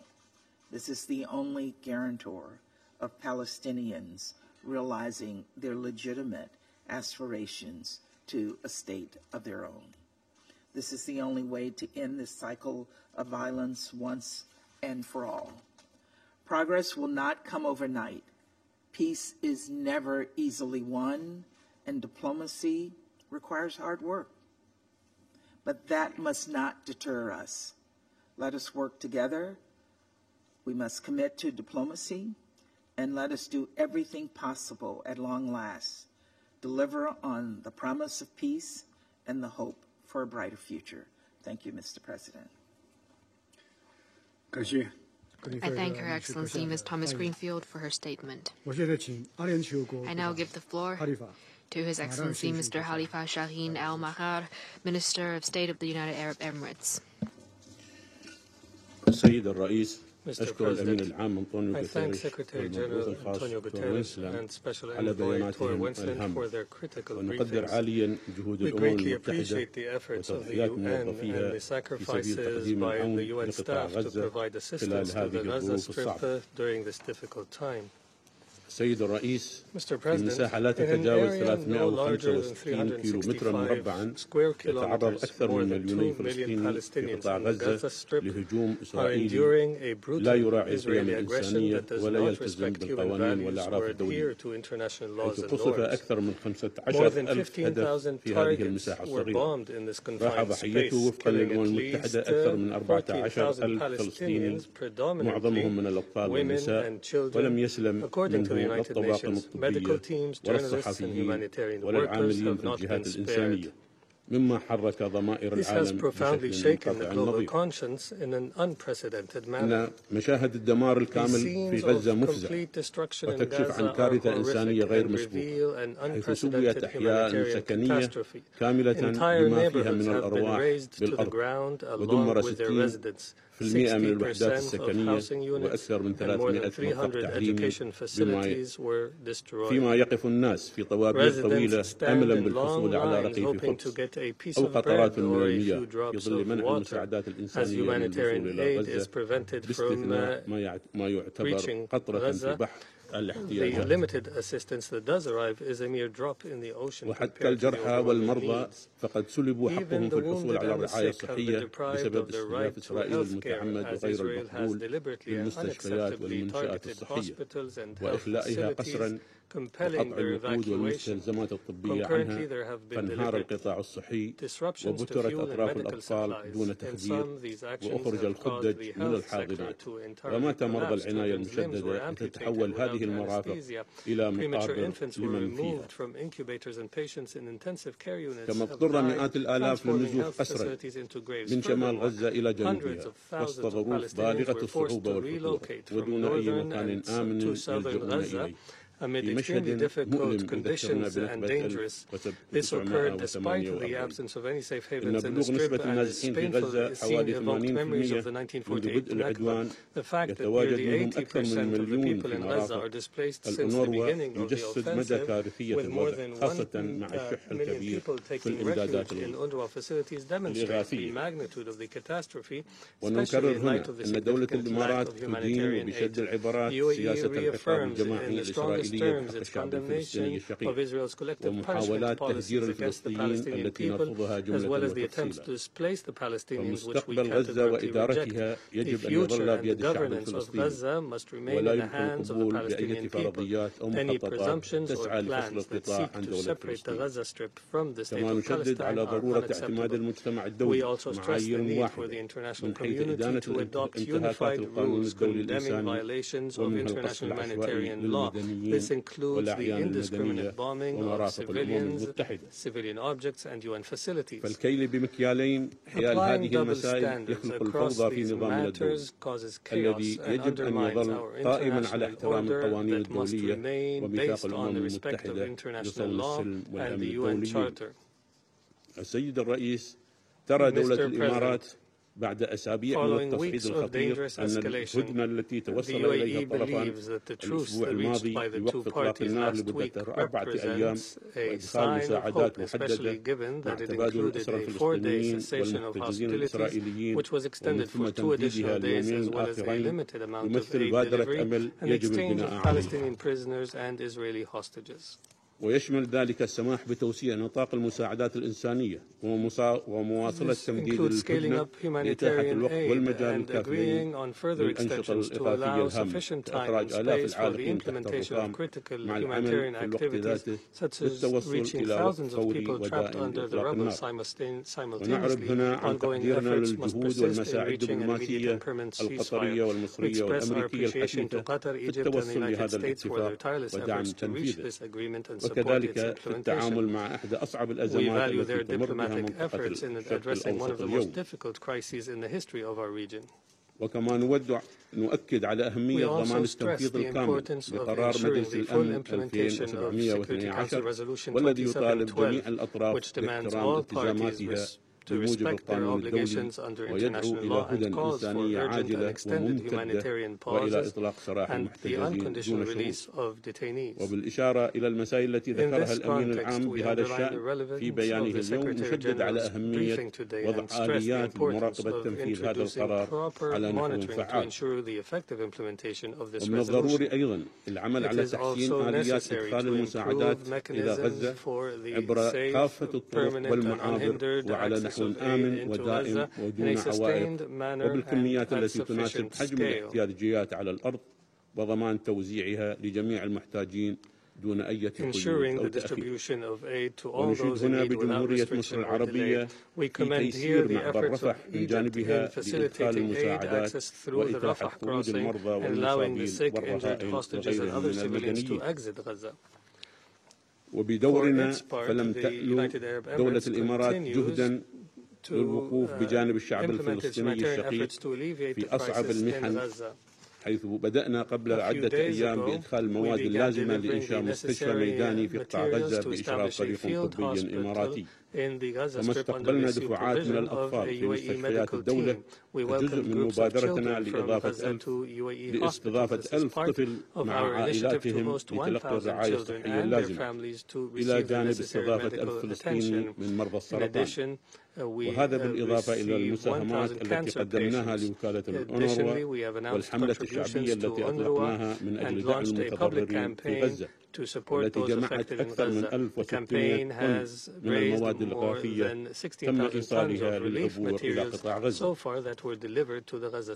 السيد الرئيس، بينما تتجه أنظار العالم إلى الوضع الكارثي في قطاع غزة، علينا أن لا نغفل عن الأوضاع المقلقة في الضفة الغربية والقدس الشرقية، حيث تشهد هذه المناطق عدوانا إسرائيليا متصاعدا منذ مطلع هذا العام.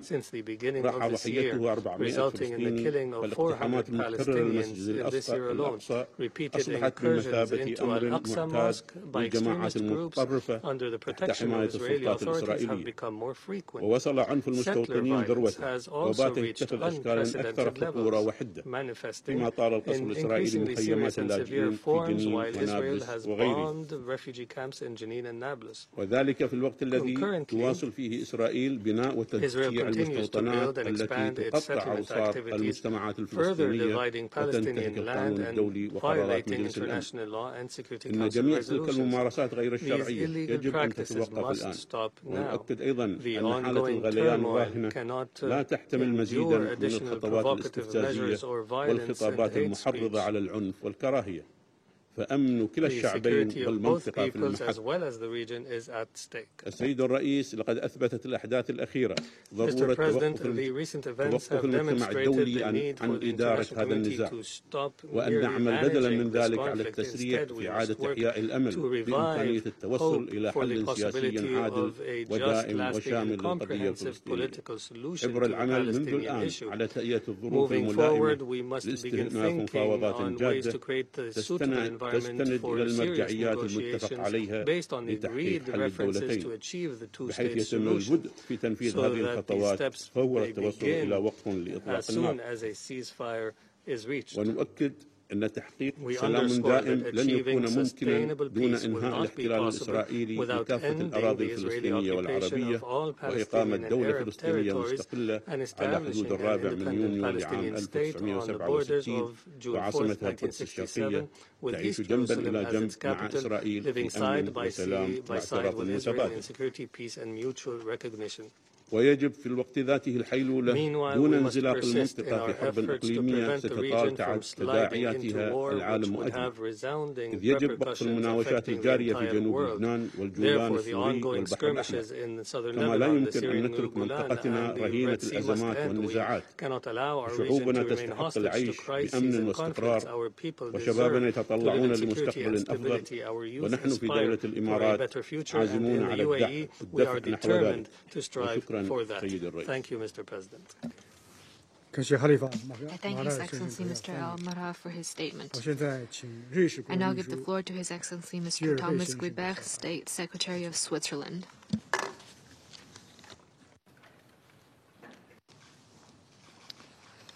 Monsieur le Président, Excellences, je tiens à vous remercier pour la facilitation de cette réunion en présence de nombreux ministres et représentants de pays concernés par les hostilités au Proche-Orient. Leur participation témoigne de la volonté de la communauté internationale de trouver une solution à cette crise. Car le temps presse. Comme viennent de le dire le secrétaire général et le coordinateur spécial Tor Wennesland, que je remercie vivement pour leur présentation, la situation sur le terrain est grave. En adoptant la résolution 2712, le Conseil a ouvert une brèche dans la dynamique sanglante de ce conflit. Cette résolution exige, je cite,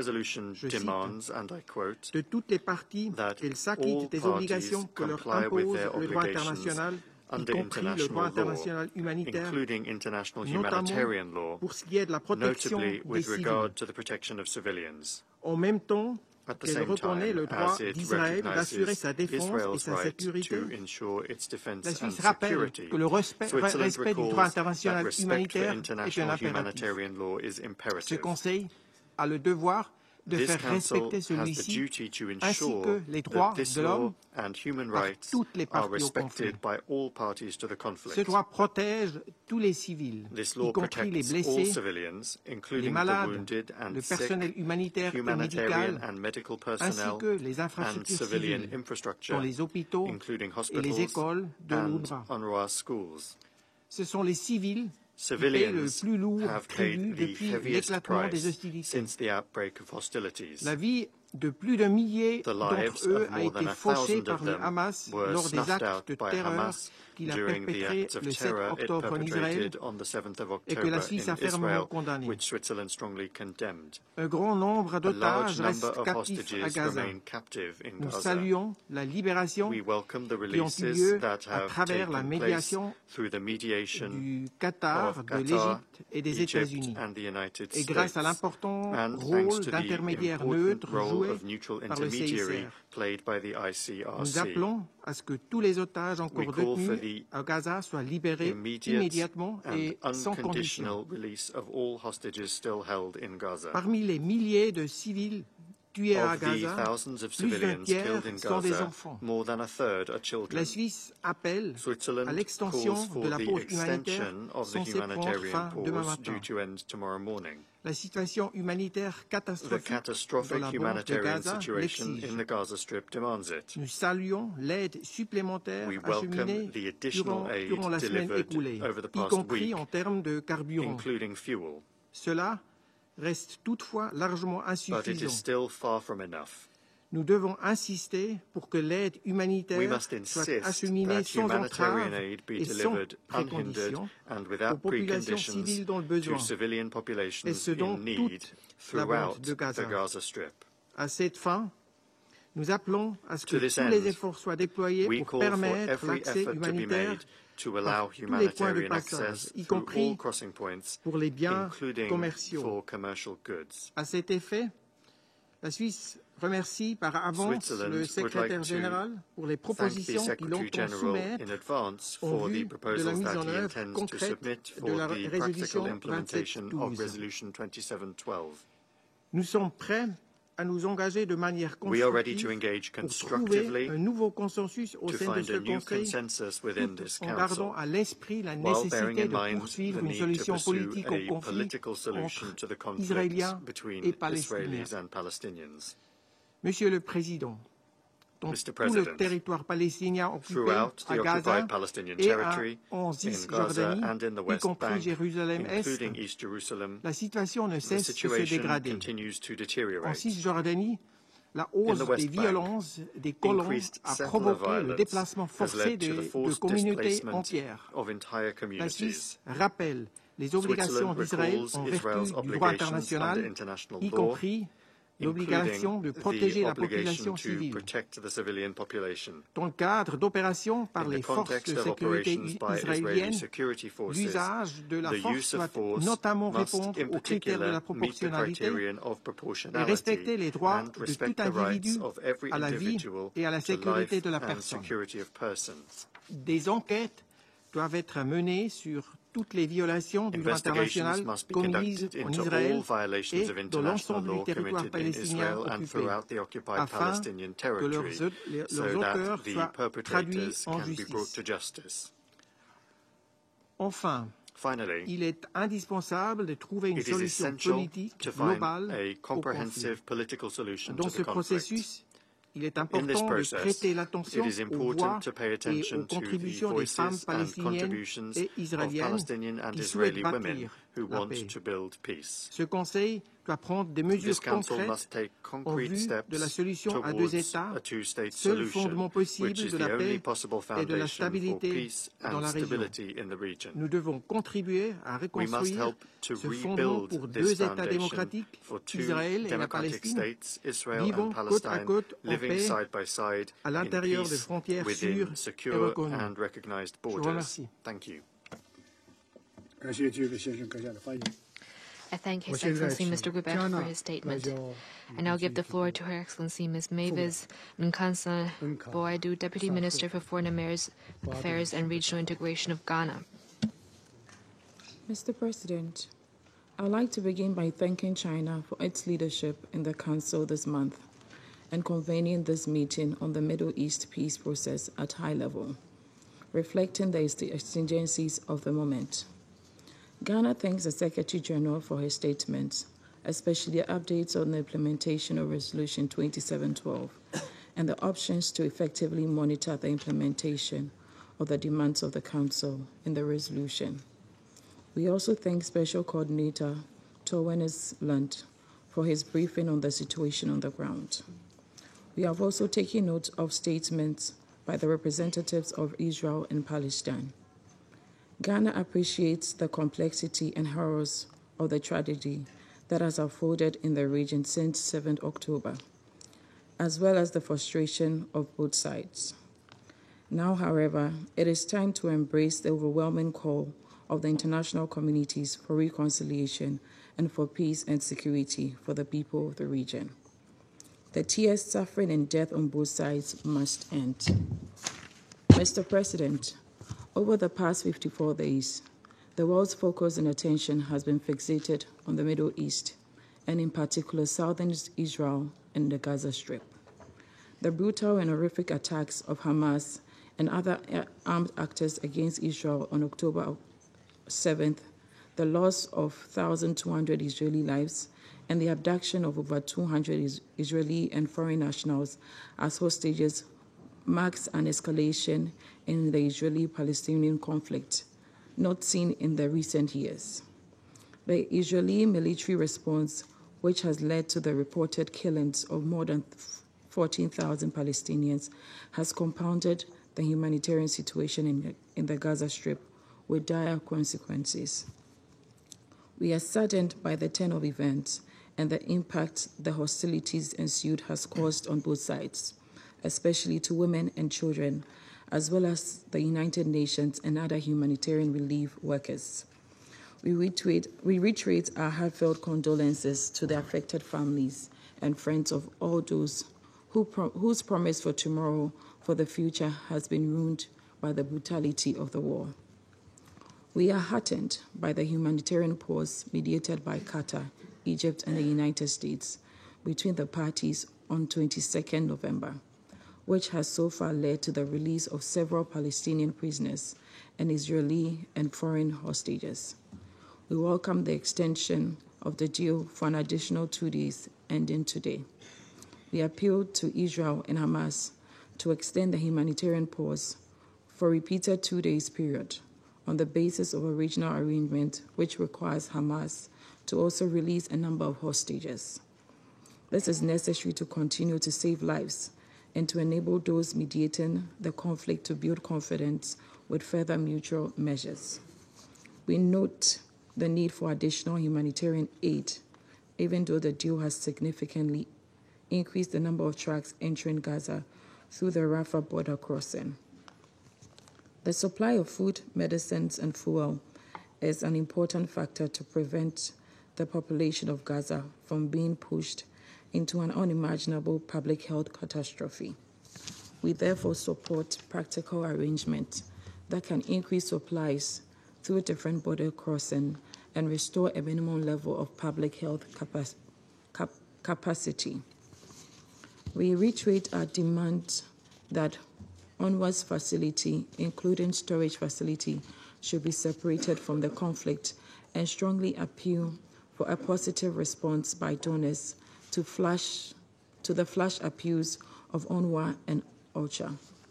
We believe that the continuing efforts of this Council to preserve lives should hinge first on how we can ensure that those not consumed by the conflict are provided support to live. We emphasize the protection of civilians. It's a cardinal responsibility of the Council, which requires a strong reminder to the parties of the obligations to respect international humanitarian law and protect civilian and civilian infrastructure, which are non-negotiable principles that preserve our common humanity. Mr. President, events over the past days reminds us of the consequences of elusive peace in the Middle East in the last 75 years. We also contemplate a Gaza after tomorrow. We cannot overlook the totality of peace required in Palestine. We demand of the parties their full commitment to seek the narrow and difficult path for a renewed and constructive dialogue on the political horizon. Ghana, like many others, does not see an alternative to the two-state solution. Whilst the unacceptable settlement-related activities or the unending cycle of violent clashes, particularly in the West Bank, or the arbitrary arrest and detention of Palestinians constitute obstacles on the way forward, they should not be hindrances too difficult to overcome for the cause of peace. The cost of war and the deterioration in the security situation in Palestine portends greater danger for the Middle East region and beyond. This is a cost none of us should be willing to incur. We must therefore spare no effort to de-escalate the conflict and prevent its spread beyond its confines. In this regard, we urge all countries with mediating influence to come together to abate the tension in the region. This also requires that we act to stop the exchange of fire across the blue lines, including around the contested Shaba Farms area, as well as help the cessation of maritime seizures of Israel-owned and managed cargo ships in the Red Sea and off the Eden coast. The persistent launch of drones and missiles from neighboring countries towards Israel amidst the Israel-Hamas war is also provocative and must stop.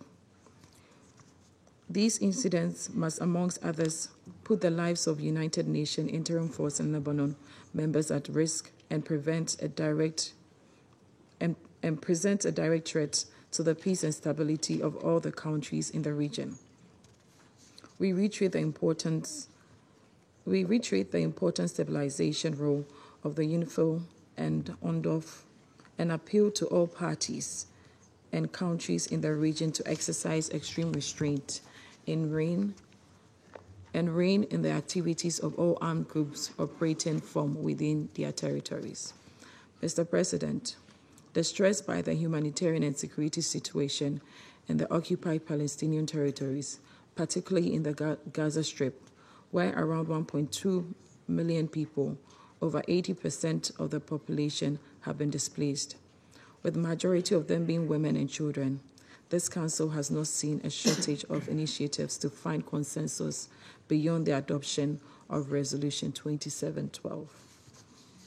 Like many Council members, Ghana believes that the increasing mistrust between Israel and Palestine makes it imperative for this Council to enhance its action to support direct engagement by the parties in a manner that would enable the Palestinian people to exercise their rights to a homeland whilst ensuring the state of its security. Regrettably, the Middle East Quartet, which had served as the unifying shepherd for the peace process, has not been able to act in recent time. Cognizant of the need for a horizon, we strongly encourage the Council to consider appointing a rapporteur from amongst its members in accordance with provisional rules of procedure, to unify the position of the Council on how to further proceed with a two-stage solution. We must do so mindful of the need for a comprehensive and sustained effort to address the root cause of the conflict. Whilst we therefore regret the Middle East region has witnessed some of the worst forms of violent clashes in recent times, the overwhelming desire around the world for peace in the region, especially in the occupied Palestinian territories, should galvanize us to seek some practical steps now. Tomorrow may be too late to reverse the trends of instability that are taking root in the region. We therefore urge a renewed support by the international community for the two-state solution to achieve a just, lasting, and comprehensive solution for the Palestinian question on the basis of the 1967 lines with Jerusalem as a shared capital. In closing, I renew Ghana's commitment to support efforts towards lasting peace in the Middle East region and underscore the need for cooperation and a unified action by all of us. Thank you. I thank Her Excellency Ms. Nkatsa Bwandu for her statement. I now give the floor to His Excellency Mr. Tsukasa Uemura, Special Envoy of the Middle East Peace of Japan. Mr. President, thank you for calling this important meeting. My appreciation also goes to the Secretary General and to the UN Special Coordinator. Today, it is the 46th anniversary of International Day of Solidarity with Palestinian people. I have been engaged in this Middle East for 4 decades. A lot of my friends are in Palestine, including in the Gaza Strip, in the Arab countries, and as well as in Israel. I feel indescribable grief, but nothing deprives me of hope towards the future. I'm convinced that sadness and hope are shared.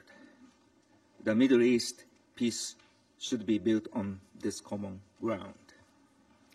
Japan's position on this current situation has been repeatedly explained in this chamber. Thus, I'd like to focus on what we should share as an old friend of this region, not on what we differ. I'm a person who have devoted my whole career to this complex but fascinating region. Despite many challenges and difficulties, this region holds great potential to realize coexistence and co-prosperity. Mr. President, a true peace can be achieved only through dialogue based on mutual trust, not by violence. Japan has consistently supported a two-state solution to be achieved through negotiations. Our approach to a two-state solution has been based on 3 pillars. That is, political dialogue, confidence building, and economic assistance to the Palestinian people. My colleagues and I have worked very hard and strongly promoted important policies such as the agriculture project in Ariha in Jericho and the Conference on Cooperation among East Asian Countries for Palestinian Development, we call CPAD. Japan continues to work together with all parties for the peace and prosperity of this region. Mr. President, the current suffering of children, women, and the elderly breaks our hearts. The news of released hostages makes us relieved, but the remaining hostages must be released immediately without condition. I also emphasize that the humanitarian situation in Palestine is still deteriorating. We need to stop further deterioration. All parties must act faithfully based on the Security Council resolution recently adopted. All parties must comply with international law, including international humanitarian law. The ongoing pause and its momentum must lead to hope for the future. The current conflict since October 7 must not block the path to peace in the Middle East. The international community should continue to make utmost efforts to bring about the peaceful coexistence between the two sides. Mr. President, Japan's Foreign Minister, Ms. Yoko Kamikawa, issued a message for this Solidarity Day. We need lasting peace and stability in the Middle East. There is no solution other than the peaceful coexistence of Israel and Palestine. Finally, I'd like to remind an important value for Japanese as well as for peoples in the Middle East. That is, the importance of moderation. In Arabic, I say, Khairul Ulum al-Satha. It means in even difficult situations, go in the middle is the best way. This is also an important virtue advocated by Confucius, Aristotle, and many philosophers around the world. There is something common running around all of us in a fundamental way of life. Japan is, in good times and bad times, an escort runner for Palestine, Israel, and all the people and the peoples living in the Middle East. We are very much prepared to be a part of any international effort to make a good future, better future in this region. Thank you very much. I thank you for your statement.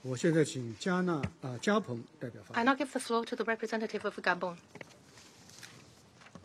Merci, Monsieur le Président. Thank you, Mr. President. Je félicite la Chine pour l'initiative de cette réunion I commend China on the initiative of this open meeting and for its leadership throughout this month of November.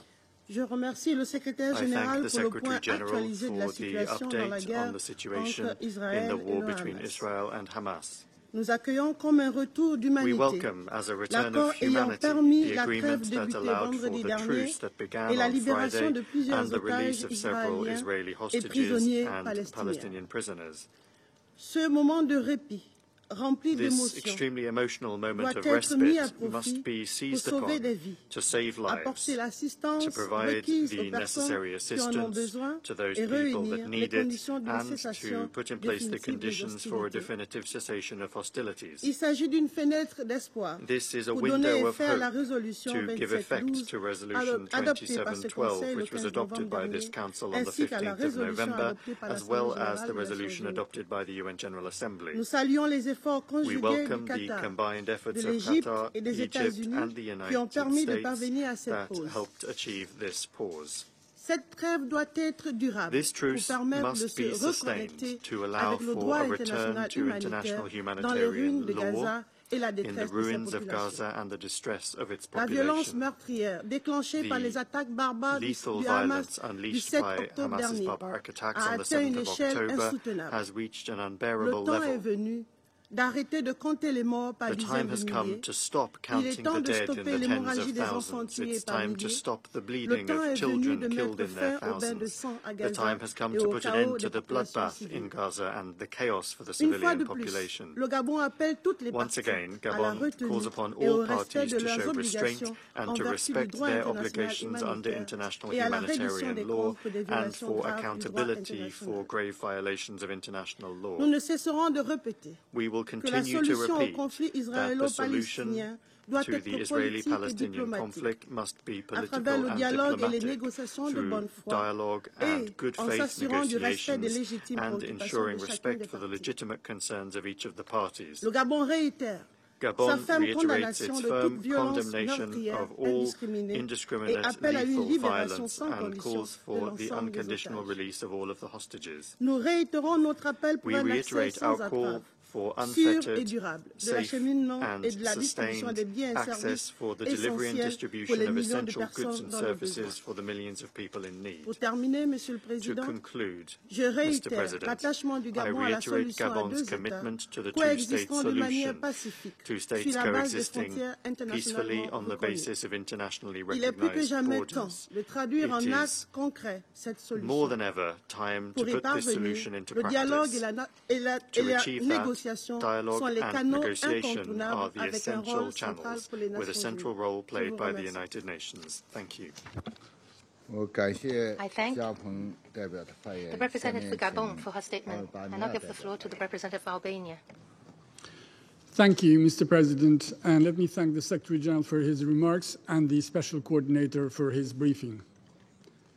The key fact and the key word of these days are the holding humanitarian truce. It has been 6 days without hostilities, 6 days without the deafening noise of war and its deadly consequences, 6 days without the terrifying sirens announcing missiles flying over Israel, and most importantly, 6 days without victims. Diplomacy has made headway, humanity has prevailed, and some hope has been restored. The truce is holding and extending, and we see it as a testimony of a desire for peace. The continued release of the hostages is very positive, is very welcome, but so is also the relief for the Palestinians in Gaza, and the United States for their efforts, and urge them to continue until all hostages are united with their families. We are encouraged to notice that some key elements of the Security Council Resolution 2712 that Albania supported are being implemented, and we call for the resolution to be fully implemented. We welcome, in this context, the considerable increase of the volume of humanitarian aid to Gaza, including fuel and cooking gas. But way more is needed, and way more needs to be done. Colleagues, the horrific events of the 7th of October, the deliberate massacre of civilians and abduction, cannot be forgotten. Hamas has carefully planned and knowingly executed the worst.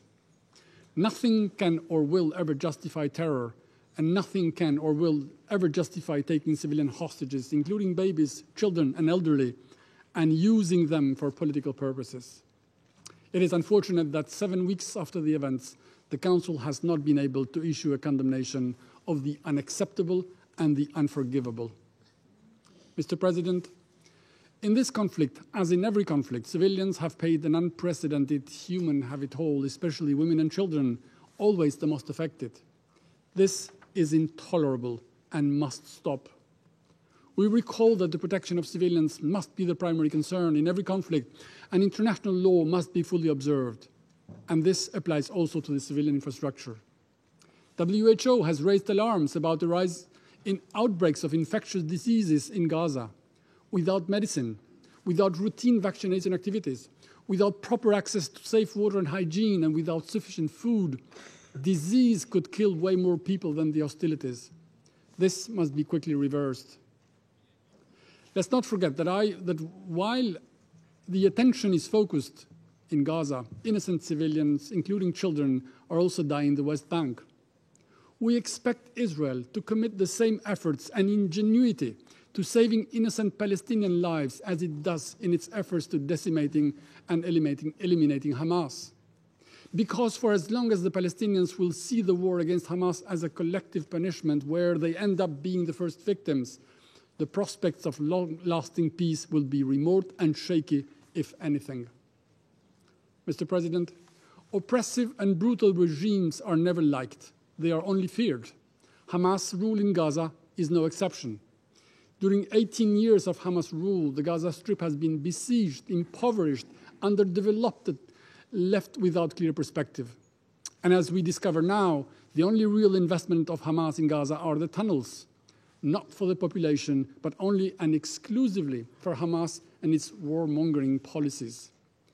I hope that the people of Gaza will come to understand that while Hamas is trying to sell them terror as a false victory, it will never be able to do more than dragging them into war with Israel.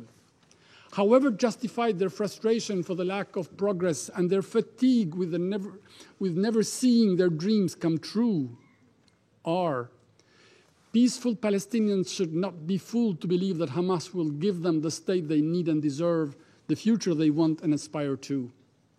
Instead of joining the Palestinian Authority, the legitimate representatives of Palestinian people, and seek a viable and long-lasting solution through political means only, Hamas seeks the destruction of the State of Israel. Such policy will never see the end of the tunnel. It risks staying buried underground or dying under the rubble, killing at the same time the hopes of Palestinians for a normal life and a decent future. This is why, while the urgency of the day is, and rightly so, to save lives and bring humanitarian need up to scale and for everyone in need, it is crucial to think and work for the day after the current conflict is over. There is no alternative. Palestinians need and deserve their state, and Israel needs and must have its security. These are not mutually excluding. On the contrary, they are mutually feeding and mutually reassuring. Mr. President, the Palestinian question cannot remain the modern Sisyphean task. It must be set as soon as possible on the right path, that of a serious political process where there is talk and walk for peace, for a viable, secure and free Palestinian state, as well as security, cooperation, progress and dignity for all, Israelis and Palestinians alike. If not, we will fail again, and the nightmare of today will end up being the prelude of tomorrow. I thank you.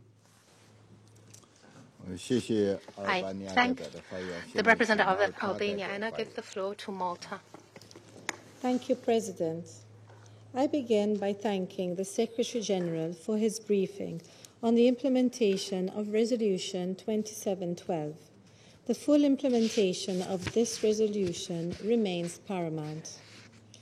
I also thank Special Coordinator Wennesland for his important briefing on the situation on the ground.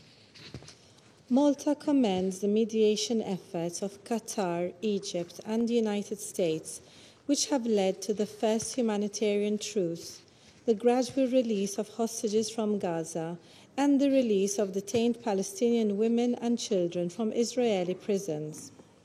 The extension of this truce for an additional 2 days was also a welcome development.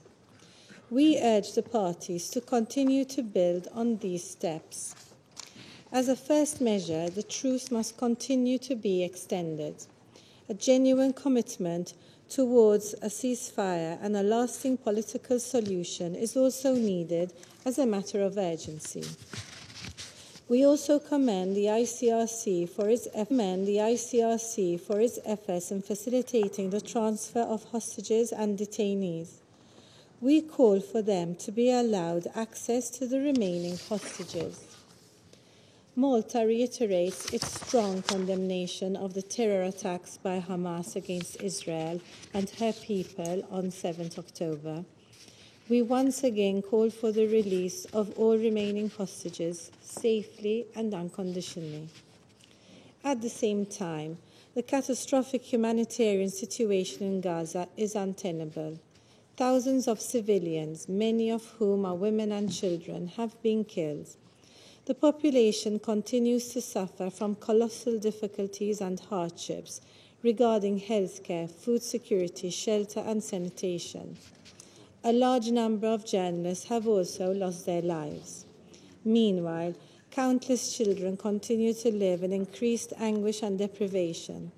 They are disproportionately affected by this conflict and the lack of necessities.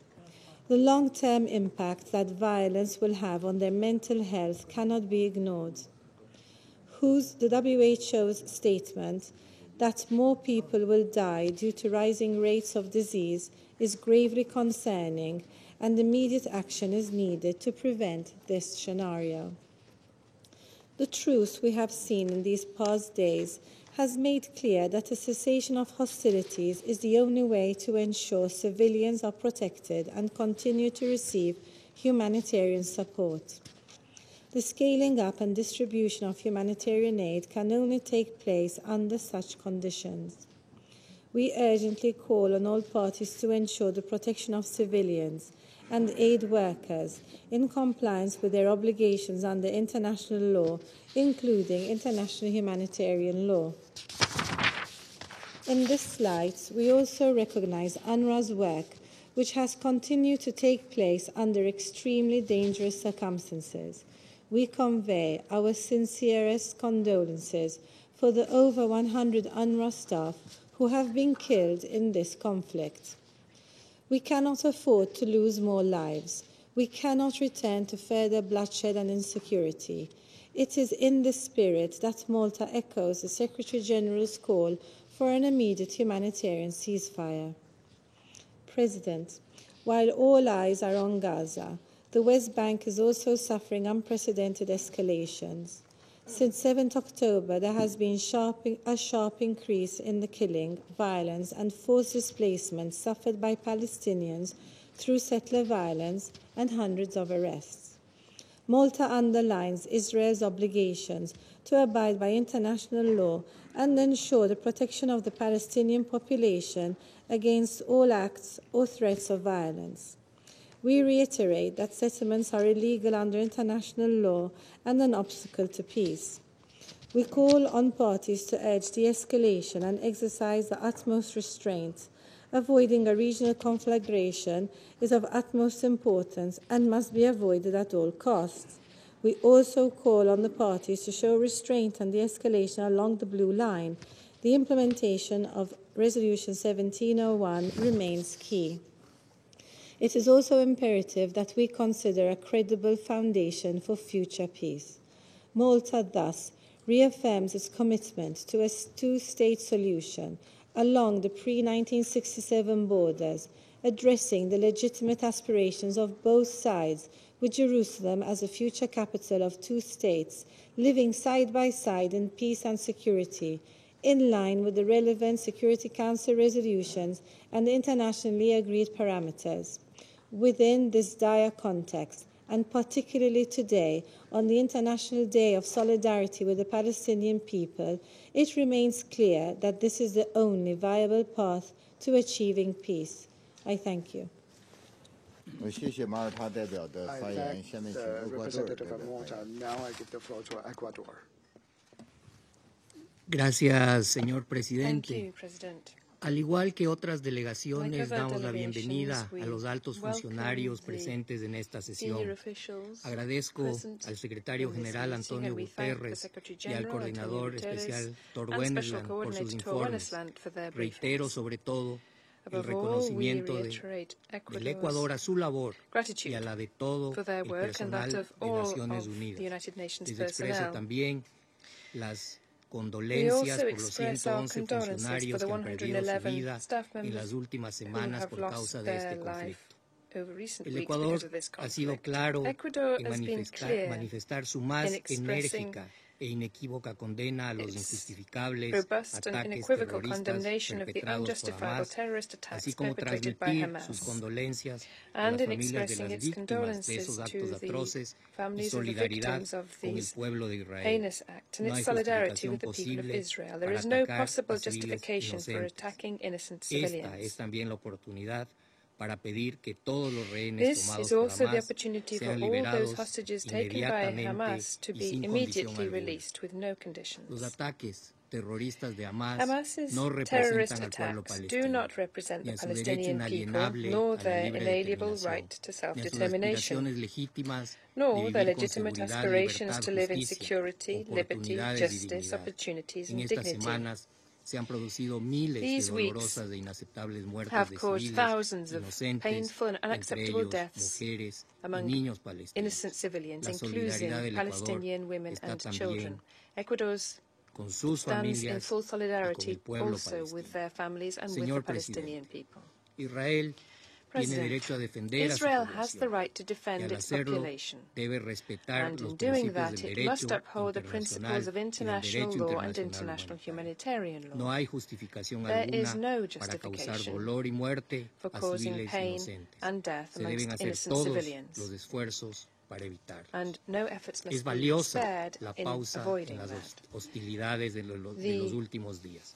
que ha permitido la liberación de decenas de rehenes secuestrados por Hamas, especialmente los más vulnerables, así como el ingreso de ayuda humanitaria urgentemente necesaria para la población civil de Gaza. También ha permitido la liberación de decenas de palestinos detenidos en Israel. Este es un esperanzador primer paso hacia la paz y llamamos a las partes para que busquen su extensión todo lo que sea posible. Cada día sin hostilidades es una oportunidad para que hablen las personas y no las armas. Contribuye a evitar la expansión del conflicto a otras áreas y da un respiro a los civiles, así como a la comunidad internacional que sigue el tema con particular atención.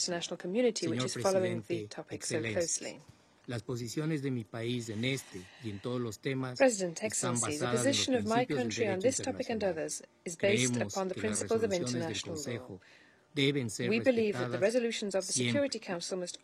La implementación de la resolución 2712 es importante para aliviar las condiciones que enfrenta la población civil, en especial las mujeres y niños que constituyen la mayoría de las víctimas. Es indispensable facilitar la llegada de ayuda humanitaria, incluyendo medicamentos, combustible, agua y alimentos a todos quienes lo necesitan en la cantidad y con la frecuencia apropiada. Para el efecto, creemos que resulta ineludible To this end, we deem an immediate, lasting and fully upheld humanitarian ceasefire to be crucial.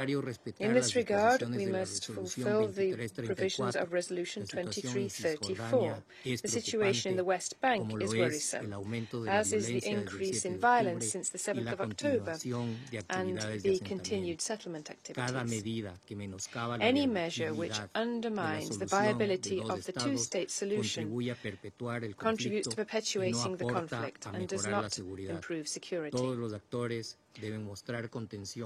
All protagonists must show restraint, must avoid exacerbating tension and prevent expansion of the violence to other areas, including the border between Israel and Lebanon.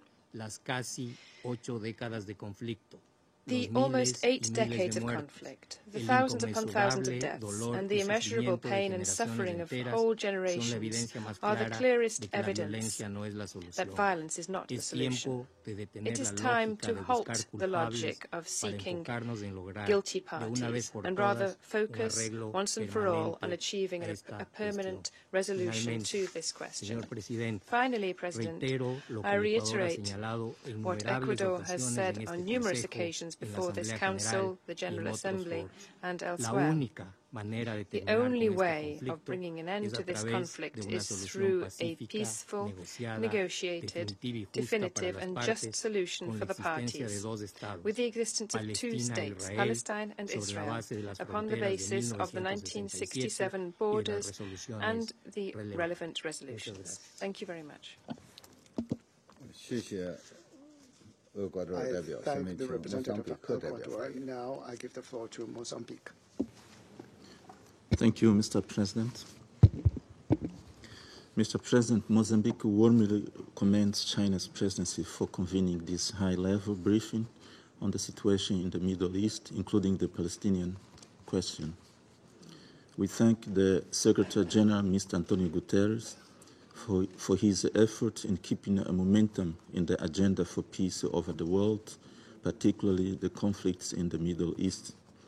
We also extend our thanks to Mr. Tor Wennesland for the insightful briefing on the Middle East peace process. Mr. President, the humanitarian situation in Palestine is of the utmost concern and needs to be addressed effectively and demands urgent action.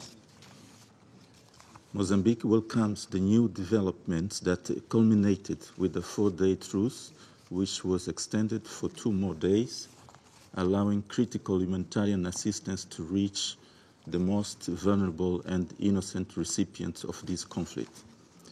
Regrettably, the situation is still worrying, and we are all concerned on what will happen in the following hours, given that the humanitarian pause expires today. We urge all involved parties to persist in discussions and apply their wisdom in finding enduring resolution for peace and security between the two parties.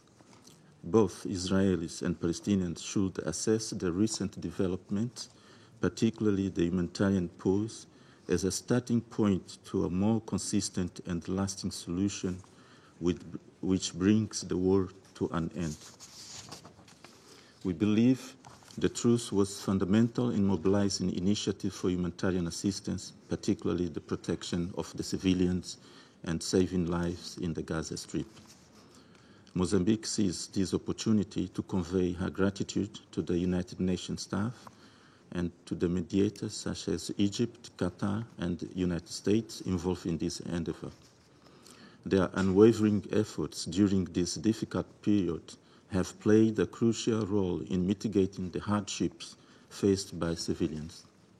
This reminds us all that the protection of civilians in conflicted situations is a priority and mandatory in accordance with the international human rights and international humanitarian law.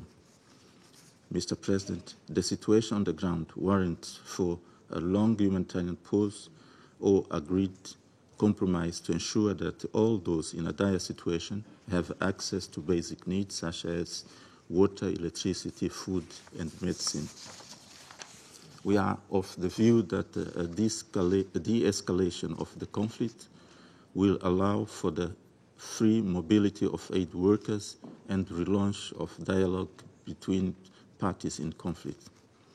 In this context, Mozambique associates itself with the parties for an urgent implementation of Resolution 2712. It is necessary to facilitate the delivery of critical goods and services necessary for the health, survival, and protection of civilians, especially the most vulnerable children, as well for the imperative release of hostages.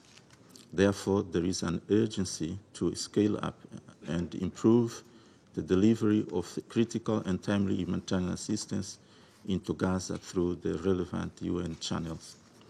Mr. President, because of the ongoing conflict, Mozambique foresees a challenging reconstruction process of infrastructure, recovery of economic functionality, and building trust between Palestine and Israel. In our view, the two-state solution still remains relevant and indispensable for lasting peace and harmony in the region. This requires both parties in conflict and the UN wider family to redouble their efforts to achieve this desirable goal in accordance with the Security Council Resolution 242 and 2334. Therefore, the Security Council and the international community at large have a determinant role to play in containing and bringing this conflict to an end.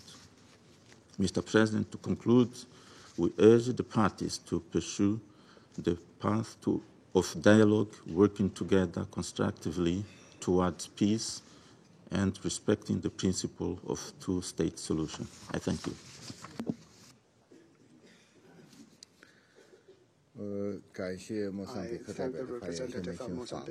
Now I give the floor to France.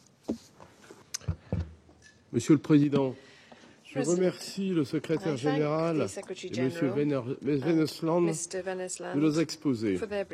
La France salue l'engagement sur le terrain des Nations Unies, du personnel de l'UNRWA et celui de tous les acteurs humanitaires qui accomplissent un travail remarquable. La France salue également la prolongation de la trêve et elle remercie le Qatar, l'Égypte, les États-Unis et le CICR de leurs efforts. La trêve en cours doit devenir permanente et elle doit mener à un cessez-le-feu. Nous nous réjouissons de la libération de 3 enfants français qui avaient été pris en otage, comme celle de tous les autres otages. Tous les otages doivent être libérés immédiatement et sans condition. La France rappelle sa condamnation des attaques terroristes perpétrées par le Hamas et d'autres groupes terroristes contre Israël le 7 octobre. Le Conseil de sécurité doit les condamner sans plus de délai et sans ambiguïté.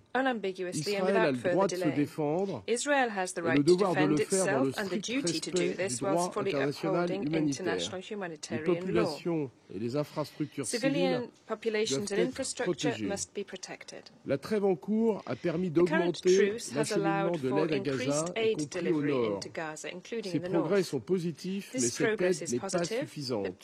D'autres points de passage doivent être ouverts. La France a déjà déployé plus de 100 tonnes de frais et porté son soutien à 100 millions d'euros depuis le 7 octobre, dont 54 pour l'UNRWA. Nous assurons aussi le suivi de la conférence humanitaire du 9 novembre à Paris. Le navire hôpital Dix-Nous-2 soigne depuis hier à Al-Arish le premier blessé palestinien dans le cadre de l'appui médical coordonné par l'Égypte, dont je salue l'action également dans ce domaine. La France appelle à la pleine mise en œuvre de la résolution 2712. Monsieur le Président, la France condamne les violences perpétrées en Cisjordanie par des colons à l'encontre de la population palestinienne. Elles ont causé la mort de nombreux civils palestiniens et le départ contraint de plusieurs communautés en zone C. La France demande aux autorités israéliennes de faire cesser immédiatement ces violences. Nous avons aussi le devoir d'empêcher une escalade régionale. La France est pleinement engagée pour éviter une extension de ce conflit. Nous mettons fermement en garde ceux qui voudraient tirer profit de la situation. La sécurité des casques bleus, de la FNUL, de la FNUOD et de l'ONUST doit être assurée. Nous sommes préoccupés par les récents tirs ayant touché la FNUL. Monsieur le Président, pour mettre un terme au cycle de violence, il convient sans plus tarder de relancer un processus de paix crédible et sérieux afin de permettre aux Palestiniens et aux Israéliens de vivre côte à côte, en paix et en sécurité. Procrastiner, une fois encore, conduirait immanquablement à une reprise et à une aggravation des violences. La solution des deux États, avec des garanties indispensables apportées à Israël pour sa sécurité et un État pour les Palestiniens, est la seule solution viable. La France est mobilisée pour y parvenir. Le président de la République a reçu le groupe de contact de la Ligue arabe et de l'OCI pour Gaza le 22 novembre à Paris et il poursuit ses échanges avec ses homologues de la région. La France continuera d'œuvrer pour la réalisation de ces objectifs et pour que ce Conseil s'exprime d'une seule voix dans cette perspective. Je vous remercie.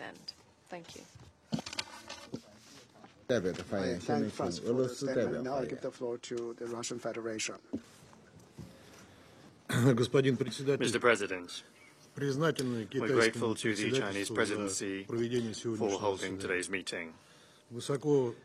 We highly appreciate the contribution of Beijing to multilateral efforts to resolve the situation in the Palestinian-Israeli conflict zone. For more than 2 months in the Middle East, a conflict of biblical proportions has been raging. It would be no exaggeration to say that it has become one of the most lethal regional conflicts in recent decades. The statistics of casualties and victims are setting monstrous records. In less than 2 months' time, 1,200 Israelis and 15,000 civilian Palestinians have died, half of which are children. An unprecedented number of residents of Gaza since 1948. 1.6 million people have become internally displaced persons. More than 111 staff members of UN humanitarian agencies have died. We express condolences to all of the dead and wounded civilians in Israel and Palestine, and also the families of humanitarian workers who have died. We are deeply grateful to all of the humanitarian workers who every hour risk their lives to continue courageously carrying out their duty on the ground. As bitter as it may be to acknowledge, I'll be frank, their contribution to mitigating the consequences of this escalation for ordinary people is much greater than the one that the Security Council of the United Nations has managed to achieve over this time. And now is the time to ask ourselves how that could have happened. In response to the correct calls we've heard today for unity at the Council, I would directly like to touch upon a number of awkward issues for our Western colleagues, that are fundamentally important for understanding the current situation. The first of which is the blatant double standards of Western delegations vis-à-vis the Palestinian people. And there are several blatant examples. How many times have Western delegations requested Security Council meetings on Ukraine? The answer is at least twice a month. The USA and Albania do everything they can to express concern over the political aspects of the crisis, and France and Ecuador are positioning themselves as fighters for overcoming its humanitarian consequences. How many times have these delegations requested Security Council meetings on the Middle East? 0. Colleagues, why are you being so timid? Or is it that the fate of the Palestinian population is much less interesting for you from a domestic political perspective in your capitals? These same double standards are something that we've already seen laid bare in the situation of the crisis of migration to the European Union, when Ukrainian refugees are given all sorts of benefits and preferences on the basis of the fact that they are allegedly used to that way of life at home. And refugees from Africa and the countries of the Middle East are kept in camps in inhumane conditions. Incidentally, yesterday in Ukraine, a serious scandal broke out after an advisor to the office of the President of Ukraine, Sergei Lyshenko, published a video of him from a nightclub in Kiev jam-packed with dancing young people. Ukrainians have been outraged by this from the point of view of the total mobilization going on in parallel, but I want to ask you about something else. After 2 years of our special military operation in Kiev, nightclubs are still operating and are extremely popular, but how many entertainment facilities are operating in Gaza? In truth, even asking the question is abominable in light of the destruction of homes, schools, hospitals, food manufacturers, and civilian infrastructure in general. The residents of Gaza have nowhere to go to relax at this point. And my next question relates to children.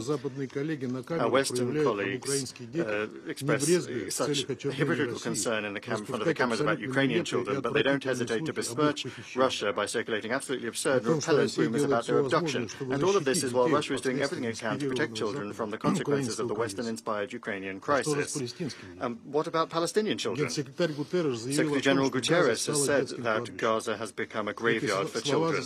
Those words would force any normal person to shudder. In the space of a month alone of the escalation in Gaza, more children died than in all conflicts in the last few years taken together. Every day in the enclave, dozens, if not hundreds of children die and are maimed. IDF strikes are hitting schools and hospitals. Basic rights of the child to life and health are being trampled. Now, distinguished Western colleagues, where are your appeals to the ICC for arrest warrants? Where are your efforts to create all sorts of investigative commissions and tribunals? Another telling subject is the situation of women. Western delegations pontificate at every opportunity about equality and demands that in literally every Security Council product we include the mantra about the need to ensure significant participation of women in political decision-making processes. They demand that the gender aspect be taken into account even in subjects that objectively have nothing to do with it, such as nuclear disarmament.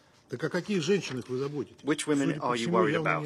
Judging by everything, it's clearly not Palestinian women. They have had even the most fundamental right taken away from them, the right to life and security. We all heard the chilling briefings of the executive directors of UN Women, Sima Bahous, and the UN Population Fund, Natalia Kanem, at the last briefing about the suffering of women in Gaza. And this includes types of suffering that, due to physiological differences, men don't have to deal with. Palestinian women in the enclave have to give birth in unsanitary conditions. Under bombings, they are subjected to major surgery without anesthetics and medicines. Western delegations in the Council prefer to shamefully keep quiet about this. Which of you then are supporters of the women, peace and security agenda?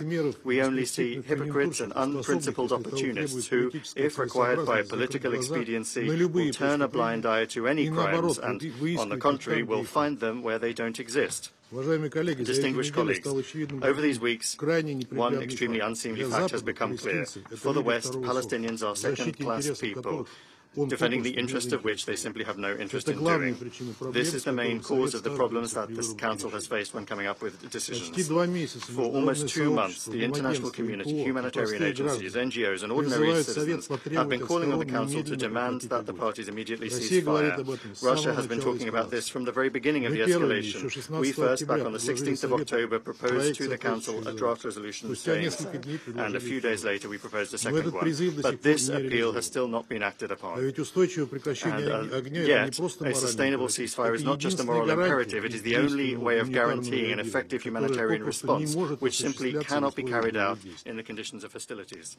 The maximum that the Council has been able to bring forth over this entire time is the toothless Resolution 2712 about humanitarian pauses without any mechanism for monitoring its implementation. It's no surprise that it's not being implemented. Its initial positive message was, through the efforts of the USA, extremely watered down and does not contain a demand for a ceasefire, nor does it provide for practical measures to ensure broad and unfettered access to those in need and the provision of assistance to the suffering. It also left out the forceful raids of Israel on the West Bank and arbitrary airstrikes on Syria, as well as the rise in tensions on the Blue Line with Lebanon, which could lead to a further expansion of the crisis in the Middle East region. Representatives of the Israeli leadership, unfortunately, made full use of the US-provoked division in the Council and did not delay in calling that resolution meaningless, declaring their intentions to ignore it and continue their clearing of the Gaza Strip,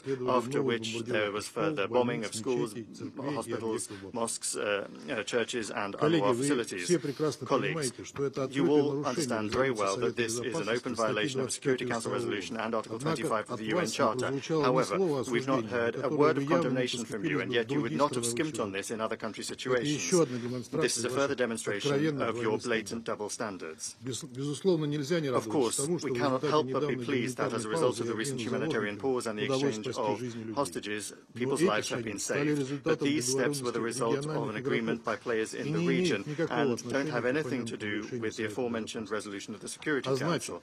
And that means that although this arrangement is providing a glimmer of hope, it is not sustainable nor comprehensive in nature, and in particular, it has not allowed Palestinians to return to the north of the enclave, and it does not cover Syria and Lebanon. And therefore, the main issue remains what awaits the long-suffering Gaza and other occupied Palestinian territories tomorrow. There is a high risk that in the absence of a precise, verifiable decision by the Security Council on a ceasefire, this short respite will be followed by a new cycle of violence, and Gazans that during the pause received assistance will die under the further shelling. The extreme likelihood of this most negative scenario is also indicated by the unambiguous statements of representatives of the Israeli leadership about their plans to continue after the end of the humanitarian pause their intensive clearing of the Gaza Strip. Therefore, it's important that humanitarian pauses and addressing the acute humanitarian issues facing the Gaza Strip become a prologue to a ceasefire rather than a de facto green light for Israel to continue the bloodshed in Gaza. There is one answer for the UN Security Council to adopt decisive measures in this regard that, unlike any bilateral arrangements, ensure a mechanism for international monitoring. As a first step, we expect that the Secretary-General, as stipulated in Resolution 2712, will, as soon as possible, present proposals on concrete options for organizing a mechanism for monitoring its implementation. Today, we heard from him about the creation of a working group to work on this issue. We would like to ask, how long do we have to wait for results from the work of this working group? One of the options could be expanding the mandate of the UN Truce Supervision Organization, and so this mission has more than 200 military observers, the numbers of which could be increased and which could be deployed, provided that the necessary additional resources are provided. We firmly call upon the Secretary-General to work on this option or to propose an alternative. Distinguished colleagues, speaking about the tomorrow of this conflict, it's also time to think about the day after tomorrow. There are many questions about ways to rebuild Gaza and, in general, the future long-term solution to the Palestinian question. And without a solution to that, it will not be possible to ensure a truly sustainable security situation for Israel. Russia is actively working in this direction. The Minister of Foreign Affairs, Lavrov, recently held a meeting in Moscow with members of the committee that was created upon the decision of the 11th of November extraordinary joint summit of the League of Arab States and the OIC in Riyadh on the situation in the Gaza Strip. Having determinedly condemned terrorism in all its manifestations, the participants spoke in solidarity in favor of a rapid establishment of a sustainable ceasefire regime and ensuring the protection of the civilian population. We need to remain also focused on preparing for the relaunch of the peace process on the internationally recognized basis affirmed in the UN and underpinned by the Arab Peace Initiative of 2002, which was advanced by King Abdullah of Saudi Arabia and supported by all members of the League of Arab States and the OIC. First and foremost, this relates to the creation of an independent, integral, sovereign Palestinian state within the 1967 borders, with a capital in East Jerusalem, which would coexist in peace and security with Israel. Clearly, in order to move towards this goal, alongside the efforts made to address the aforementioned acute humanitarian issues, a collective diplomatic mechanism will also need to be established. We are convinced that an important role in this mechanism must be played by countries in the region, Arab and Muslim states. The Quartet of International Mediators was essentially disbanded upon a US decision. As you know, they refused to work in this format. Unfortunately, it did not include representatives of the Arab and Muslim world. It included Russia, the USA, the European Union and the UN. In order to compensate for that shortcoming, long before the current events, we have been calling for the Quartet to work in full coordination with the League of Arab States. Our Western partners, to put it mildly, gave this a frosty reception. Unfortunately, the UN did not take the necessary initiative in this regard. As a result, the Quartet was not allowed to carry out its functions as entrusted to it by the Security Council of the World Organization. An updated mechanism for external accompaniment for coming up with the conditions for a long-term, lasting settlement on the basis of the two-state solution must be truly representative and include those in the region who don't worse but rather have a better understanding of how to achieve a just solution that would be based on the agreed international legal and treaty basis.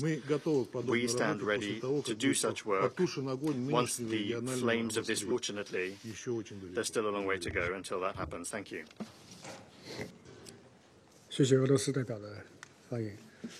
I thank the representative of Russia. I now give the floor to His Excellency Sheikh Mohammed bin Abdullah Al Thani, Prime Minister and Minister of Foreign Affairs of the State of Qatar.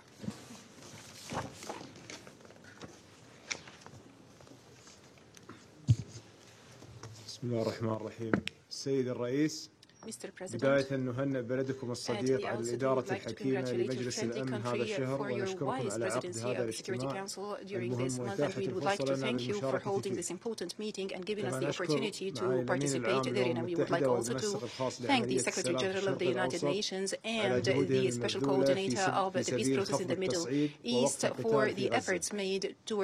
سيد الرئيس، أصحاب السعادة الزملاء، لقد مرت على الشعب الفلسطيني الشقيق في قطاع غزة fraternal and brotherly Palestinian people have gone through hell during the last 7 weeks, and your august council is privy to the flagrant violations perpetrated during this conflict, and Qatar, since the very beginning,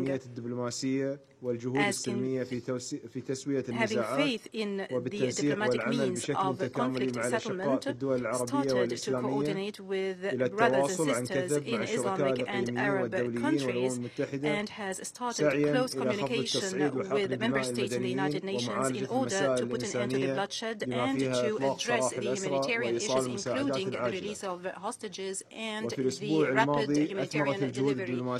Last week, the relentless diplomatic efforts that were made according to the instructions of the Emir of the State of Qatar and in collaboration with the President of Egypt, Abdel Fattah el-Sisi, and Joe Biden, the President of the United States, this culminated into an agreement to extend the humanitarian pause for 2 more days, and it led to the release of more than 90 hostages in the Gaza Strip and more than 210 women and children who were held in Israeli prisons. This truce has also made way for more humanitarian aid that are badly needed in Gaza Strip. We would like to thank the members of the Security Council for welcoming those efforts and we hope that the progress made should underpin the upcoming efforts to put an end to the bloodshed and to lead ultimately to serious discussions that would unleash or relaunch a political process to put an end to the suffering of the Palestinian people and to realize the aspirations of the Palestinian people. We would like also to commend the efforts of the member states of the Security Council that led to the adoption of Resolution 2712 as the first step on the right direction, which includes calling upon the parties to comply with international law and which also calls for urgent humanitarian pauses and humanitarian access together with releasing hostages and refraining from depriving civilians from basic services. We look forward to more steps to be taken by the Security Council towards a sustainable ceasefire and taking measures to guarantee the flow of sufficient humanitarian aid and to secure the delivery thereof without any impediments to all people who need the same in the Gaza Strip, including by establishing a monitoring mechanism to monitor the humanitarian aid delivery through all the crossings, and we call upon the occupying power to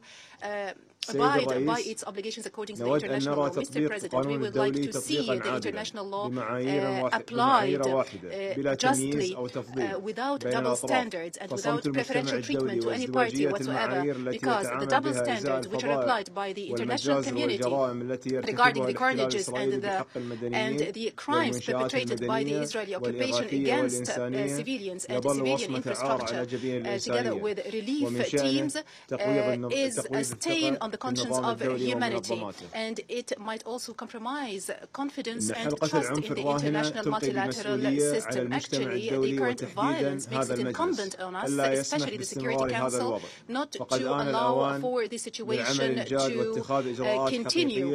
It is high time we took real measures towards comprehensive peace, and the recent events demonstrated that any attempt to circumambulate or to avoid the straightforward actions will only lead to the exacerbation and the escalation of the situation, as all these attempts will fail, because the Palestinian people will continue to exist and they will never give up their rights, especially their right to self-determination and their independence. Mr. President, we call for peace.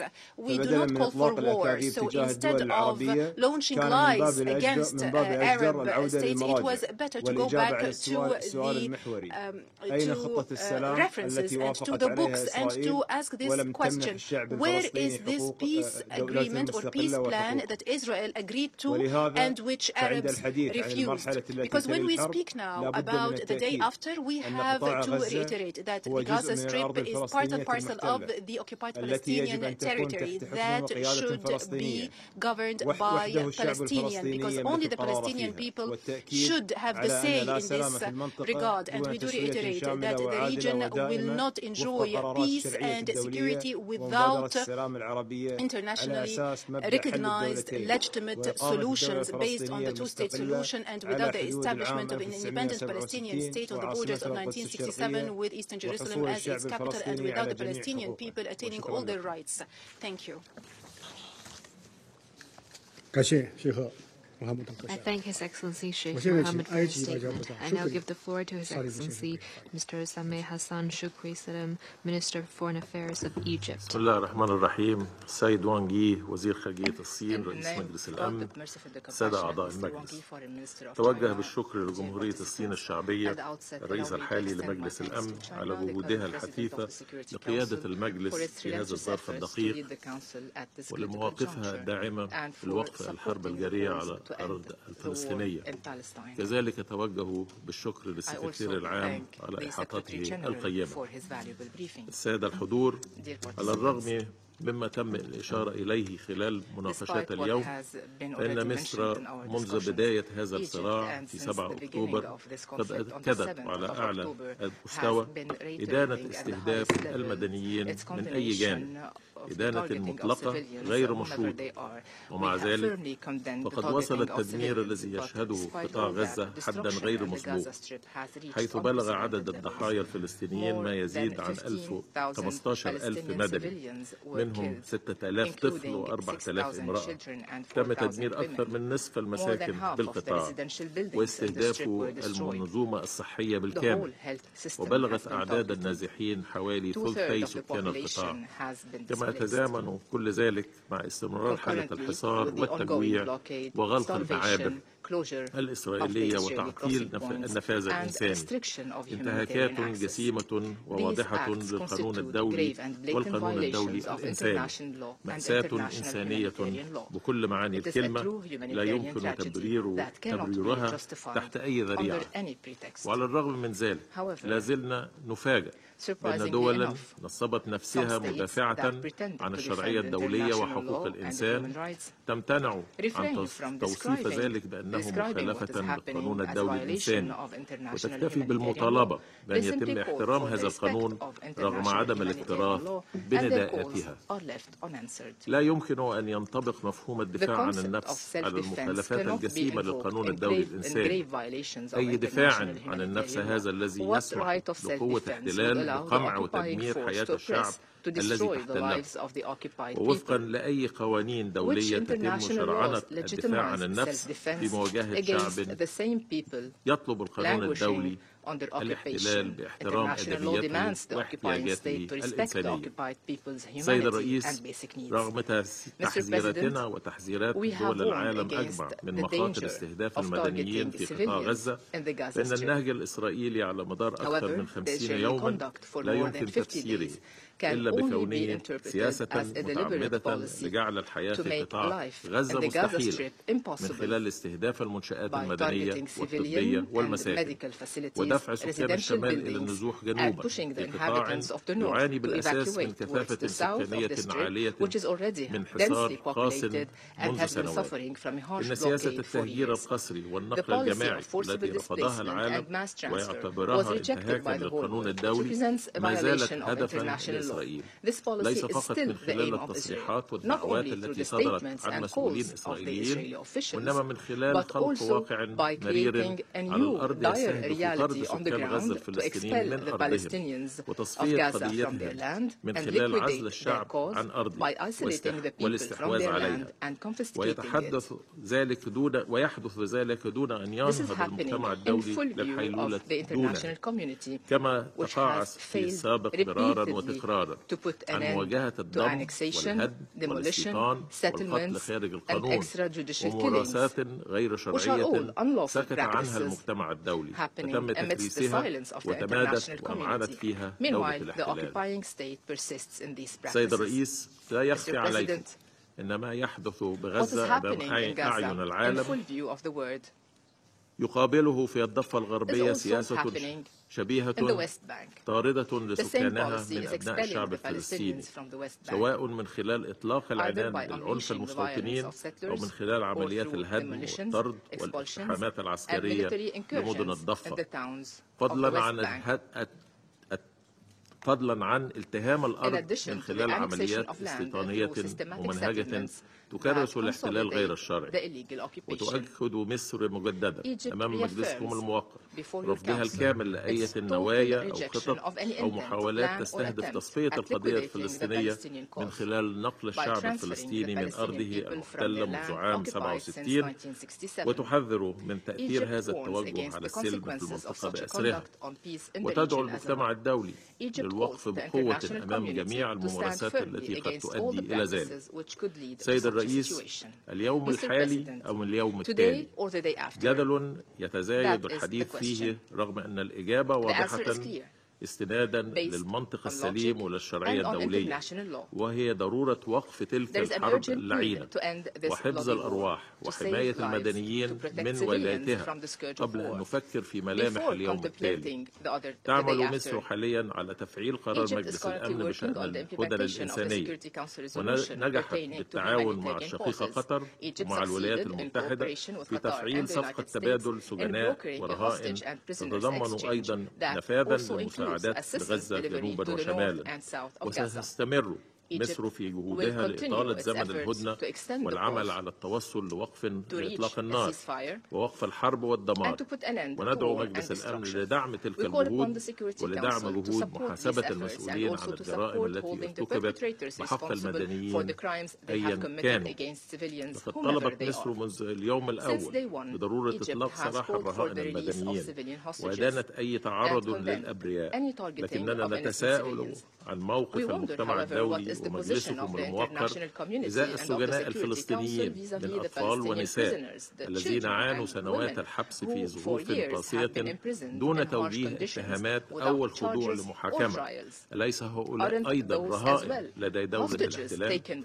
نعمل كذلك بالتوازي مع شركائنا باللجنة التي تم تشكيلها خلال القمة العربية الإسلامية التي عقدت بالرياض من أجل النفاذ الإنساني لقطاع غزة، وقمنا في هذا الصدد بتقديم مشروع قرار مجلسكم الموقر للنظر فيه، وهو مشروع غير مسيس يرتكز فقط على الجانب الإنساني وعلى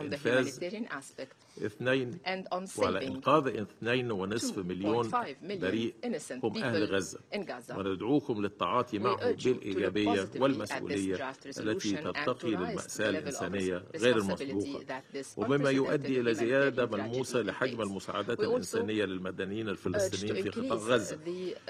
فما تم توفيره حتى الآن والتي أسهمت مصر ب70% منه منفردة، فإنه لا يكفي لاحتياجات 2.5 فلسطيني. وندعوكم أيضا لتفادي ازدواجية المعايير وأن تتم ترجمة تصريحاتكم المتعاطفة مع أهل غزة إلى واقع، بل ونرى أن أي محاولة لتعطيل مشروع قرار هو بمثابة مباركة للحصار وتجويع للأطفال والنساء وتركهم بلا مأوى أو حد أدنى من الرعاية الصحية في ظروف في منتهى القسوة مع دخول فصل الشتاء. أما عن اليوم التالي، ورغم أن ملامحه لم تتضح بعد نظرا للغموض المتزايد لأهداف الحرب الحالية، إلا أننا لا نرى بديلا عن العمل على معالجة جذور الصراع والمسببات الحقيقية للمآسي التي نشهدها اليوم، معالجة القضية الفلسطينية بشكل كامل يفضي إلى إنهاء الاحتلال. فبدون ذلك فإن نتائج جهودنا جميعا ستظل مؤقتة وستتكرر جولات العنف، ولن يتحقق الأمن والاستقرار الذي تنشده المنطقة بما في ذلك إسرائيل ذاتها. يجب أن نتفق جميعا على أن عهد اللغو بلا طائل يجب أن ينتهي، وعلينا التكاتف من أجل إنفاذ الحل الوحيد المتفق عليه دوليا، وهو حل الدولتين. إنفاذ وإنقاذ، وليس فقط دعمه بالتصريحات، وأن يتواكب مع ذلك اعتراف من لم يفعل من الدول الأعضاء بالأمم المتحدة بالدولة الفلسطينية. كما أدعو مجلسكم الموقر لقبول عضوية دولة فلسطين كاملة للأمم المتحدة، وهو أمر من صميم صلاحيات مجلسكم وفقا لميثاق الأمم المتحدة. ختاما أتوجه لجميع الأطراف المهتمة باليوم التالي: نعم، لقد حان الوقت للعمل الجاد، ونحن على استعداد للتعاون مع الجميع بلا استثناء لصياغة الإطار السياسي والخطوات اللازمة لإنهاء المرحلة الانتقالية التي بدأت مع أوسلو، والبدء في تنفيذ حل الدولتين من خلال تجسيد الدولة الفلسطينية المستقلة المتوسطة الأراضي على خطوط 4 من يونيو لعام 1967 وعاصمتها القدس الشرقية. هذا هو اليوم التالي الذي يعيد للشعب الفلسطيني حقوقه، ويوفر للشعب الإسرائيلي الأمان، ويتيح لكافة شعوب المنطقة الأمن والاستقرار والتعايش المشترك والتعاون من أجل التنمية والازدهار، وبما يتسق مع قيمنا الإنسانية المشتركة. وشكرا. I thank His Excellency Mr. Selim for his statement. The Kingdom of Saudi Arabia chairs the Ministerial Committee mandated by the Joint Arab-Islamic Extraordinary Summit. I now give the floor to His Highness Prince Faisal bin Farham Al Saud, Minister for Foreign Affairs of Saudi Arabia. معالي رئيس مجلس الأمن، وزير خارجية جمهورية الصين الشعبية السيد وانغ يي، معالي الأمين العام للأمم المتحدة السيد أنطونيو غوتيريز، أصحاب المعالي والسعادة، Secretary General, ladies and gentlemen, at the outset, I would like to thank the People's Republic of China for the wise manner with which it presided over the Security Council and for calling on holding this important session to discuss the grave developments in Palestine. I also thank the Secretary General for his important briefing on the implementation of Resolution 2712 adopted by the Council on the situation in Gaza. We appreciate his role and efforts in this concern. Mr. President, we gather here again in this Council under difficult and painful conditions in the Gaza Strip. Since the previous meeting, the number of civilian victims in Gaza exceeded 14,000, 67% of them women and children, and the number of persons displaced exceeded 1.5 million people displaced from their homes as a result of the appalling military escalation of the Israeli occupation forces in a continued violation of resolutions of international legitimacy and our shared humanitarian principles. However, we see that there's an absence of international accountability mechanisms, and the Council remains unable to take any measures that would prevent such violations. We categorically reject this bitter reality, and we saw the importance to act swiftly. Therefore, the Kingdom hosted the extraordinary Joint Islamic and Arab Summit in Riyadh.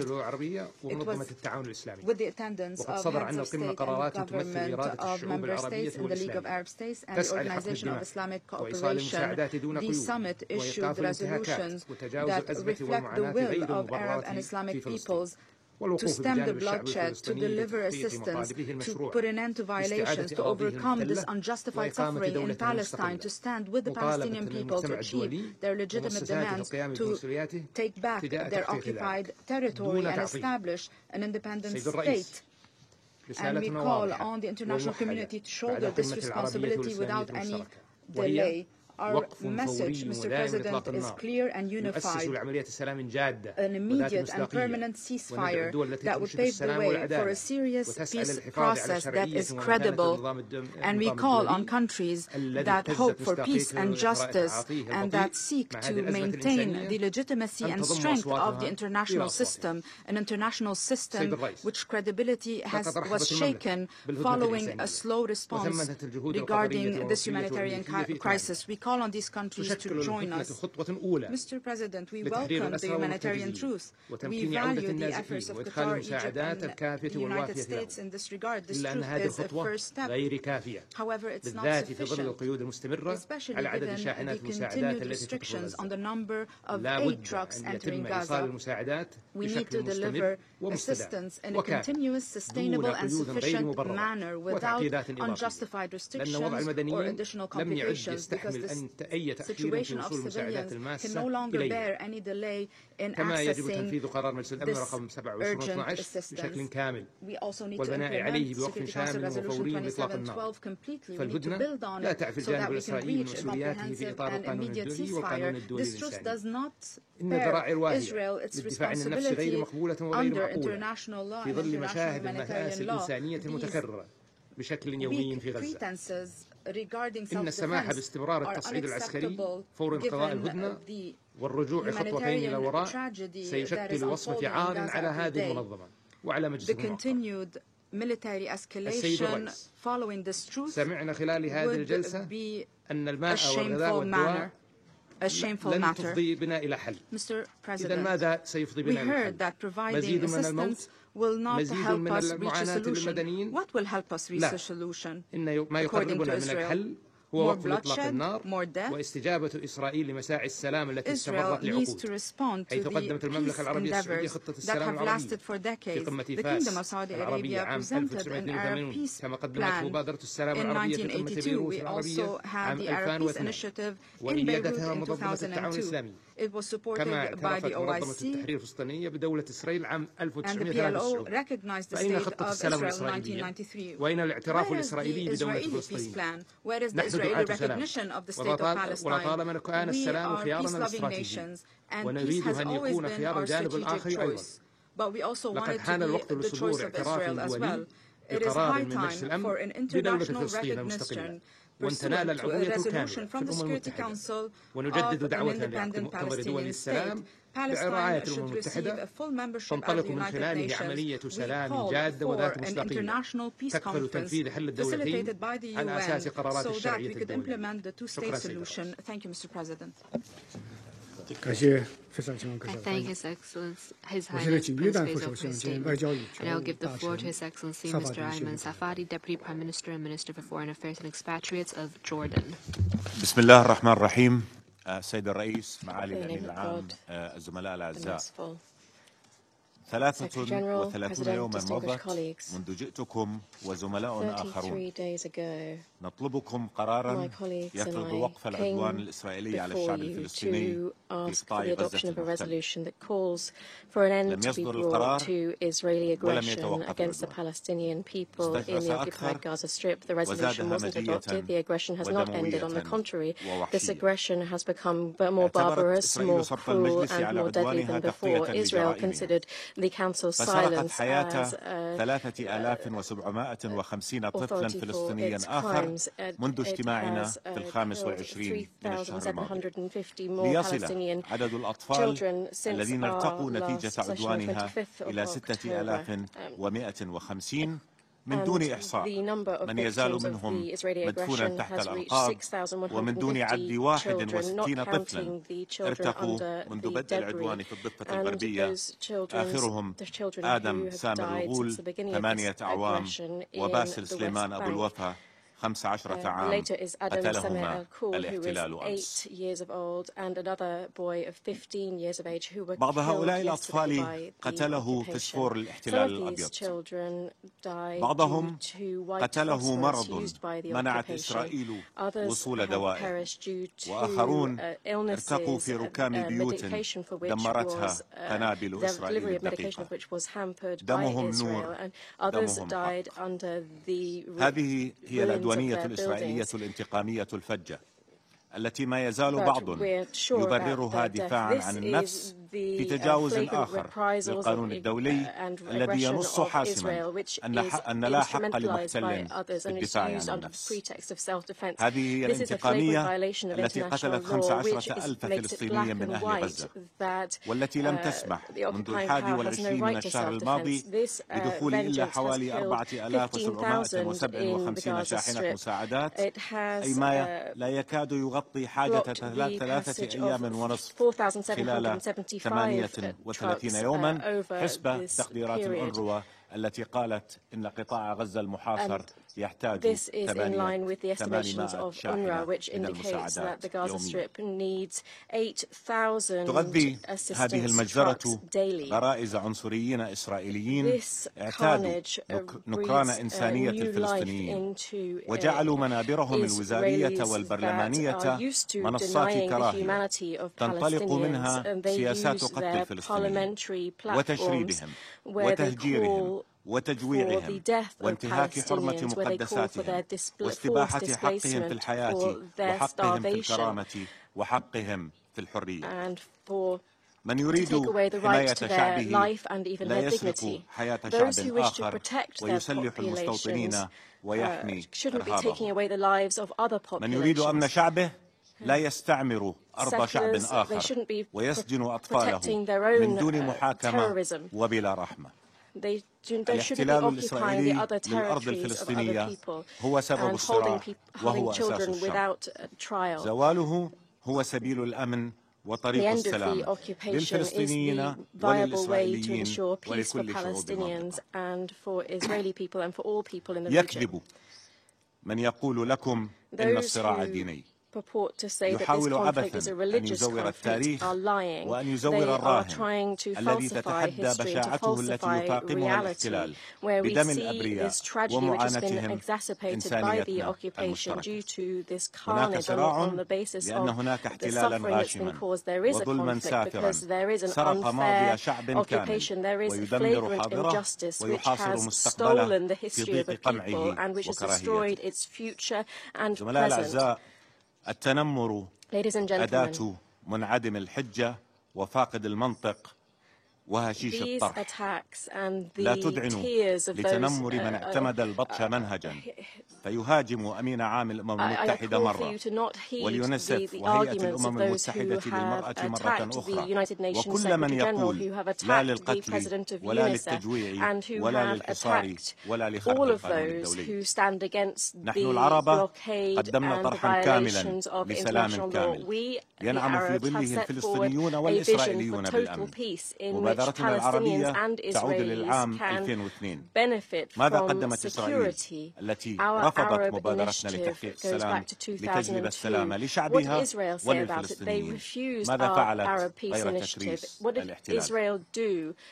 الزملاء الكرام، نطلب أن يفرض مجلس الأمن وقف النار لينتهي العدوان ونطلب أن يفرض المجتمع الدولي زوال الاحتلال لينتهي الصراع.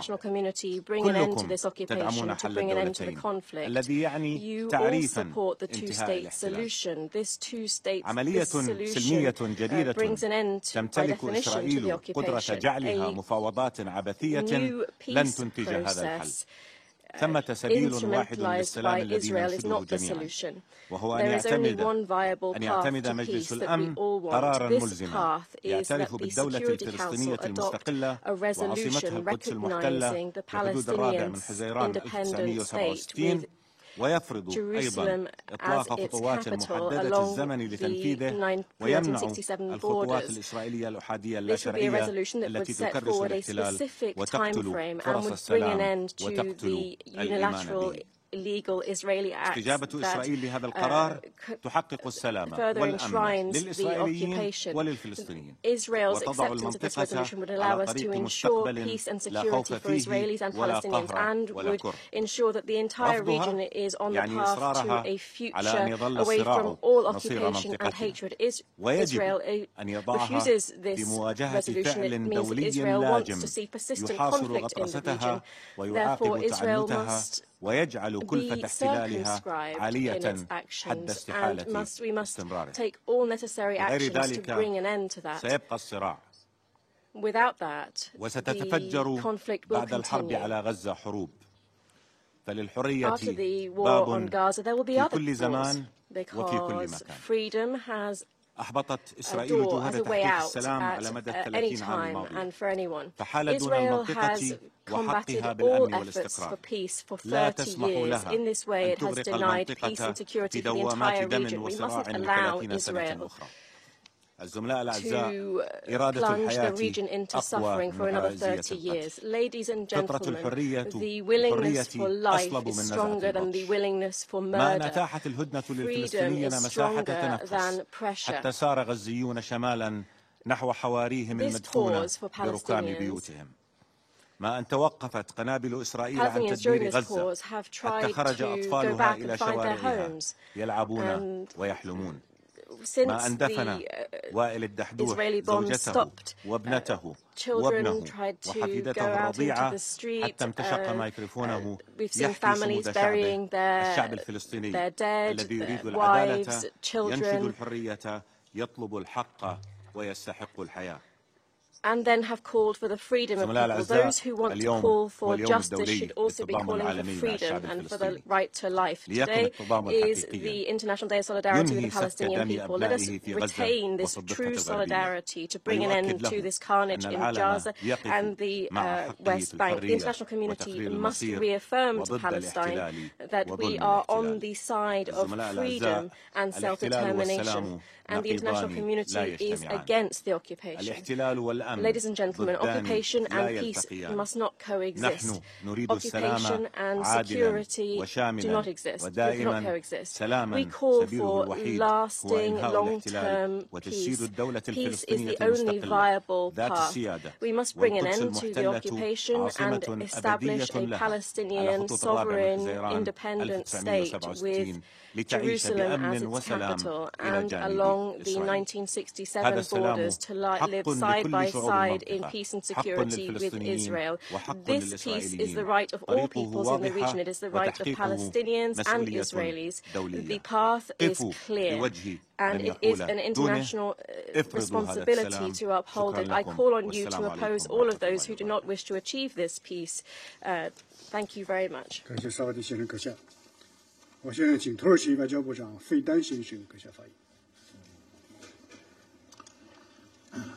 Mr. President, let me start by thanking monthly President China for convening this meeting.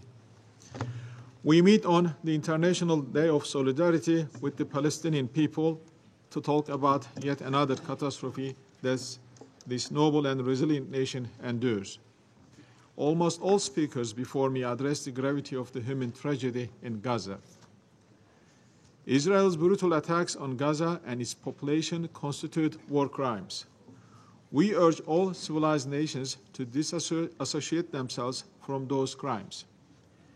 In such dire times, we need strong global institutions to enforce international law and protect moral compass of humanity. Unfortunately, the Security Council, which entrusted by the UN Charter to do so, time and again failed to fulfill its responsibility to maintain international peace and security. It was unable to call for an effective ceasefire with one voice. What is more, the Council cannot even present a remedy to undo the historical injustice that the Palestinians suffering for many decades. This paralysis will surely reverberate in coping with other global crises and further erode the Council's credibility in the eyes of humanity. It also wrecks the rule-based international system that the United Nations was established upon.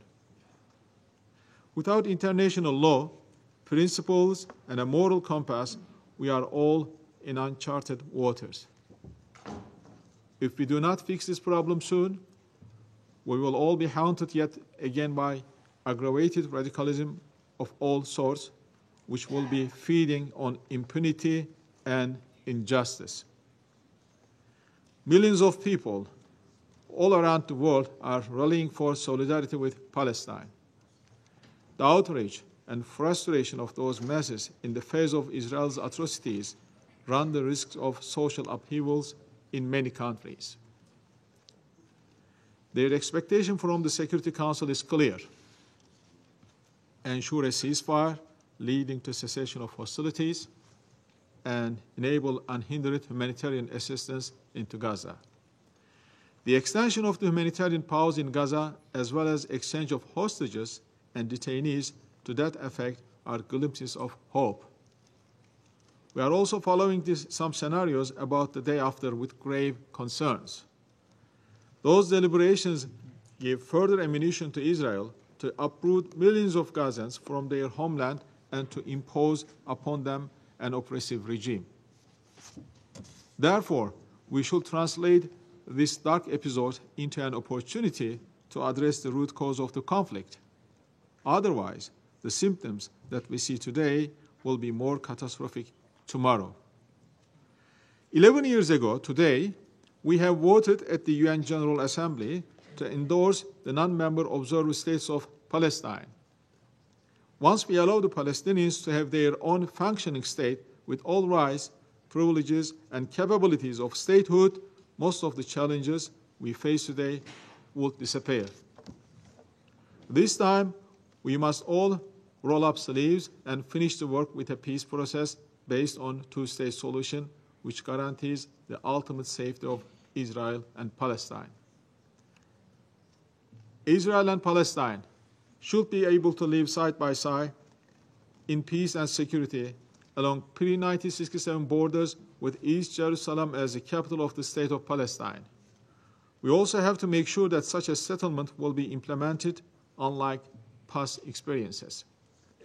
With this in mind, Turkey put forward the idea of guarantorship mechanism. Such a mechanism will safeguard peace and prevent any breaches from any of the parties. This could be envisaged in the process leading to the final agreement and become a part of the package. From the statements of our many partners, we understand that such a mechanism is indeed needed and supported. Before concluding, let me invite all our friends and colleagues once again to join hands and minds to stop the ongoing atrocities without delay and reverse long overdue historical injustice to the Palestinian people. Thank you.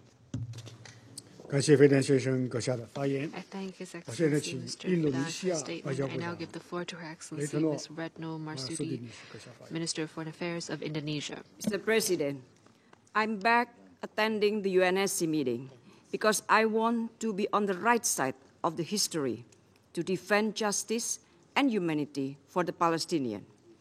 Mr. President, Indonesia remains enraged about the unfolding situation in Gaza.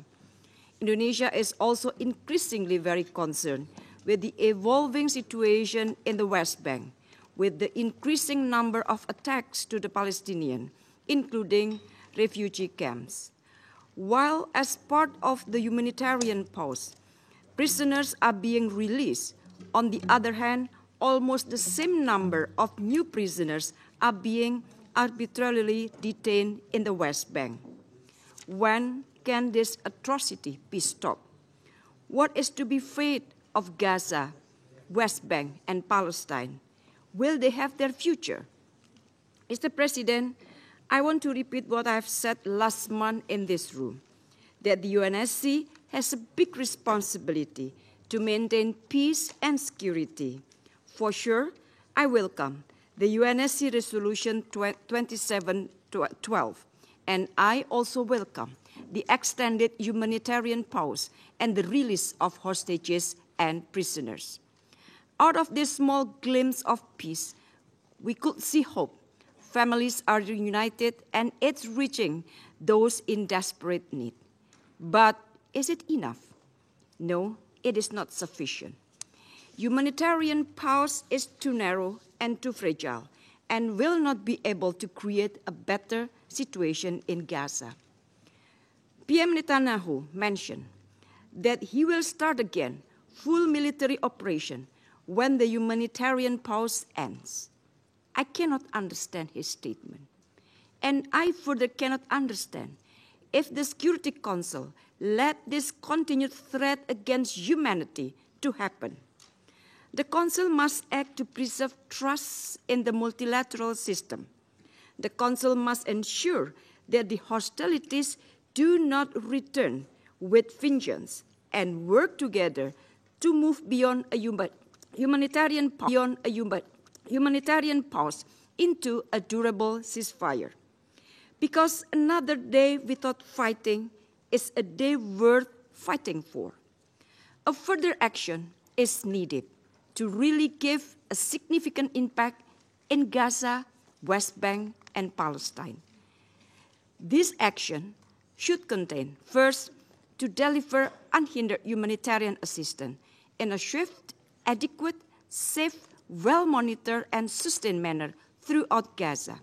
Second, to ensure adherence to international law, particularly international humanitarian law, where all parties safeguard human rights, protect civilians, uphold sanctity of public infrastructure, particularly hospitals, schools, places of worship, and the UN places of refuge. Third, the importance of a ceasefire to end all hostilities. Mr. President, do not forget that Palestine has the right to have an independent state based on two-state solution. It is the right time to restart the peace process. As we honor this year's International Day of Solidarity with the Palestinian people, let us not turn a blind eye or remain silent to the struggle of the innocent people in Gaza, whose only sin here is being born Palestinian. I thank you very much.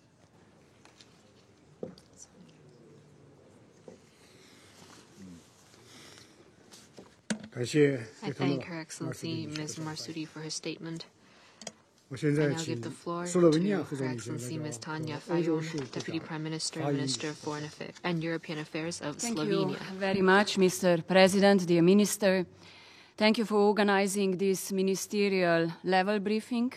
It is my honor to address this council for the very first time and to do this on the day of solidarity with the Palestinian people.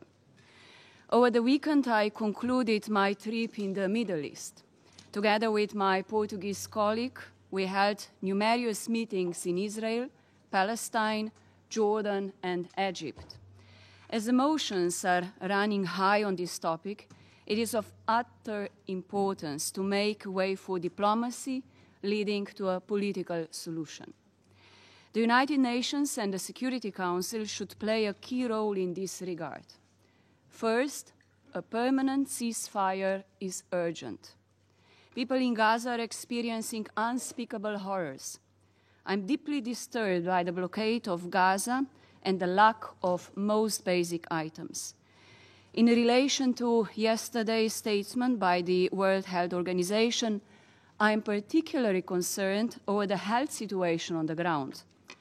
I welcome that increased levels of aid have been distributed in recent days, and I urge for more crossings to be open. The aid delivered still falls below the dire needs. Let me inform that Slovenia has stepped up its humanitarian support and is ready to play an active role in psychosocial rehabilitation of children.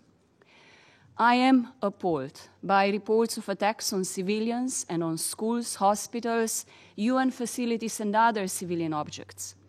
The number of victims is devastating. 2/3 of all victims in Gaza are women and children. Civilians must be protected. What we are witnessing today in Gaza are clear violations of international humanitarian law. Even wars have rules. I welcome the agreement on the release of hostages and prisoners and a humanitarian pause. We commend the efforts of all involved, especially Qatar, Egypt, and US, in reaching the agreement. And once again, this conflict must end now. Collectively, we need to be able to condemn all forms of terror. I understand the agony, pain, and vulnerability of the Israeli nation following the brutal terrorist attack by Hamas on 7 October. And I once again call on Hamas to release all hostages immediately. Let me be clear. I condemn all forms of extremism. I'm deeply concerned about the impact of this war on the children of Gaza. I'm also troubled by the escalation in the West Bank, particularly the settler violence and announced expansion of additional illegal settlements, as well as in the south of Lebanon. This crisis will have broader future implications, including possible proliferation of extremism and extremist ideologies. Lastly, I would like to stress that the international community must do more. We Europeans are ready to be part of achieving long and lasting peace, and I thank the Secretary General, UNRWA, and the whole of the UN for their active role and clear call for humanity to prevail. Let me express condolences on the death of UN staff members in Gaza. We must recognize that we have failed the test of humanity. As an incoming member, I want to emphasize that this Council must step up. Mr. President, it has been 30 years since the signing of the Oslo Accords, and alarm bells in both the West Bank and Gaza have been ringing for years. This latest round of conflict is providing neither peace nor security to anyone in the region. And I therefore strongly support the convening of an international peace conference in order to agree on a peace plan leading to a two-state solution, with Israel and Palestine living side by side in peaceful coexistence. The only guarantee of the safety and security of Israelis is a recognition of the Palestinian state. Slovenia supports all initiatives seeking a politically viable solution to the conflict. And Mr. President, the images of the destruction and rubble in Gaza are devastating. Rubble under which many lives and families have been lost. Rubble which children used to call home. Rubble which many left behind to find a safer place.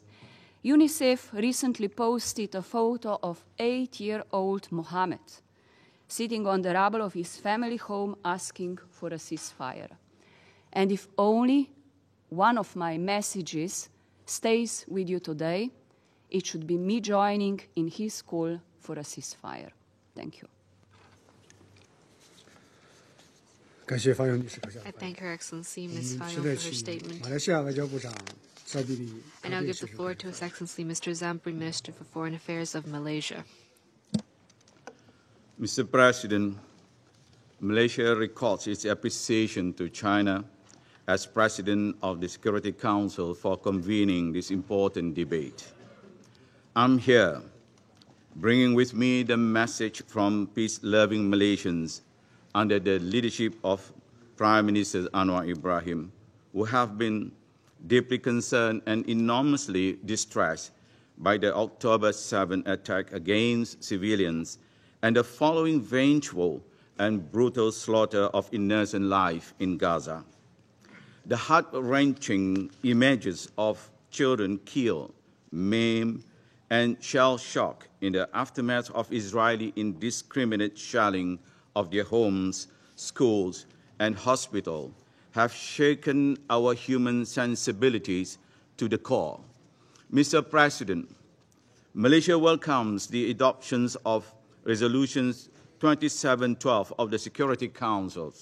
We commend Member States for the wisdom to reach a compromise. The resolution was a breakthrough, outlining the urgently needed temporary measures to address the dire humanitarian situation in Gaza. All parties must respect and implement the resolution in full. We therefore welcome the humanitarian pause, which began on 24th November, that had been extended. But we must note that this is not the solution. This must be the beginning for a lasting peace process and a permanent ceasefire. We regret that it took about 7 weeks before the humanitarian pause was agreed. It is outrageous that about 15,000 innocent civilians had to die, including about 6,000 children, before the deal for a humanitarian pause was reached. It was agreed only after Gaza had become a hell on earth and a graveyard for children, after half of the homes and buildings in Gaza reduced to rubble, and more than 1 million inhabitants forcibly displaced. The pause was only agreed after more than 100 UN staff lost their life, making Gaza the deadliest conflict ever for UN employees. Mr. President, we must not let the killings of innocent life continue.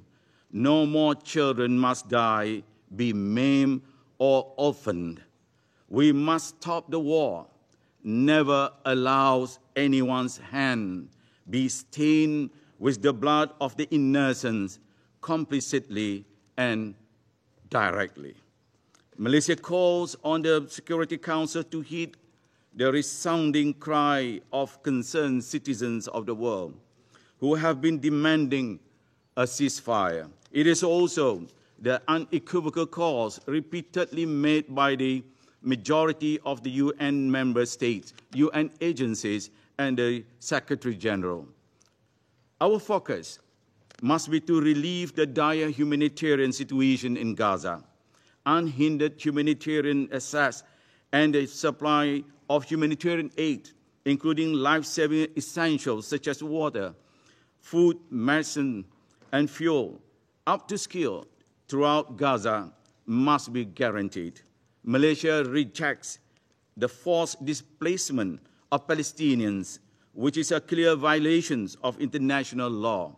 Malaysia is deeply concerned with Israel's intention to unilaterally establish so-called safe zones, which has been rejected by the UN and other humanitarian agencies. Mr. President, the only way to achieve a just and durable solution to the Palestinian questions is by granting the Palestinian people their inalienable right to self-determination through the establishment of a free and independent state of Palestine based on pre-1967 borders with East Jerusalem as its capital.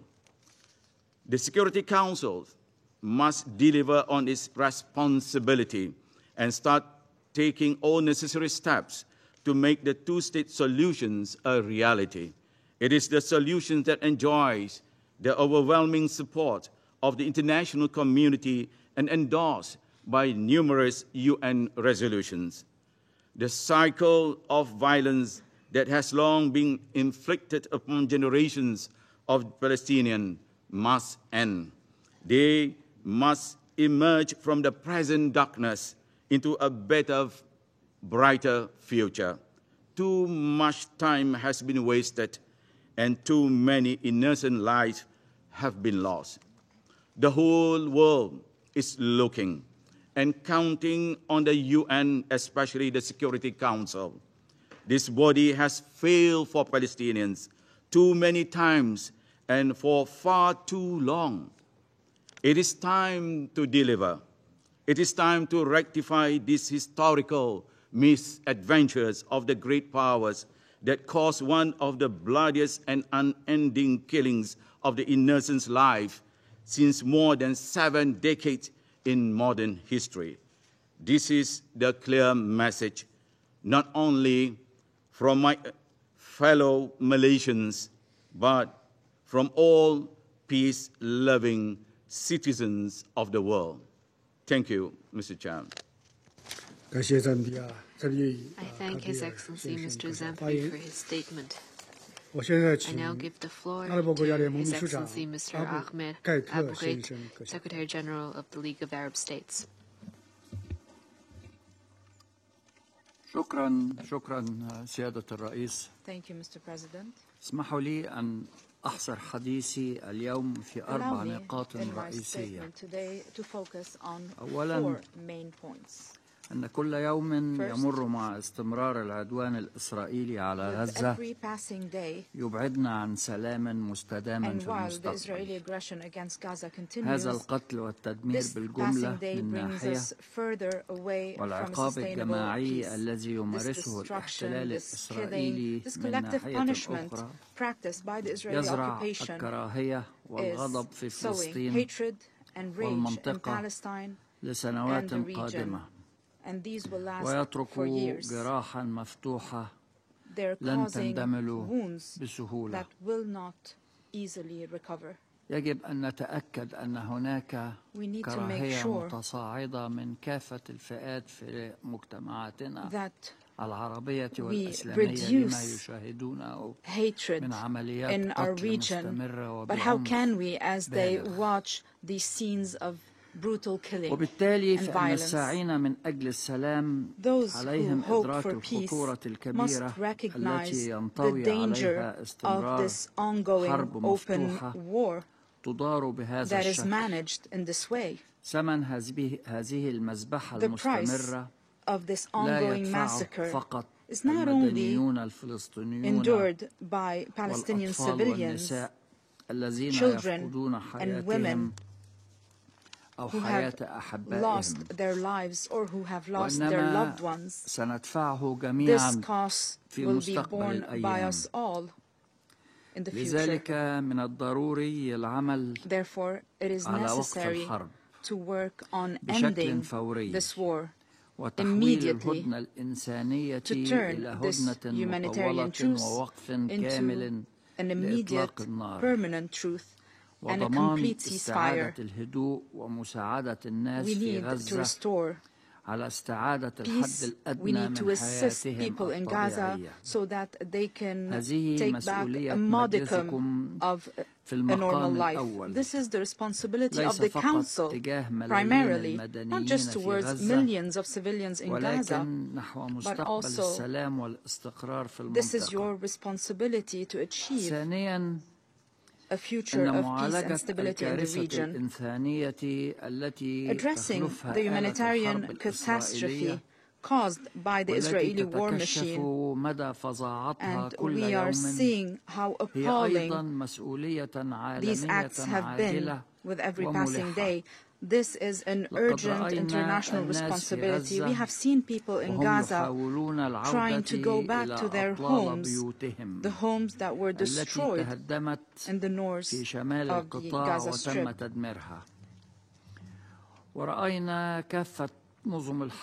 We have seen how life, following 50 days of bombardment, has become impossible.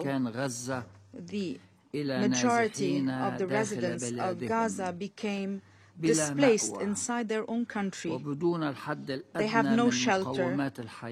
They have no basic necessities to live. Therefore, the delivery of humanitarian assistance in a sustainable and sufficient manner could mean the difference between life and death for millions of people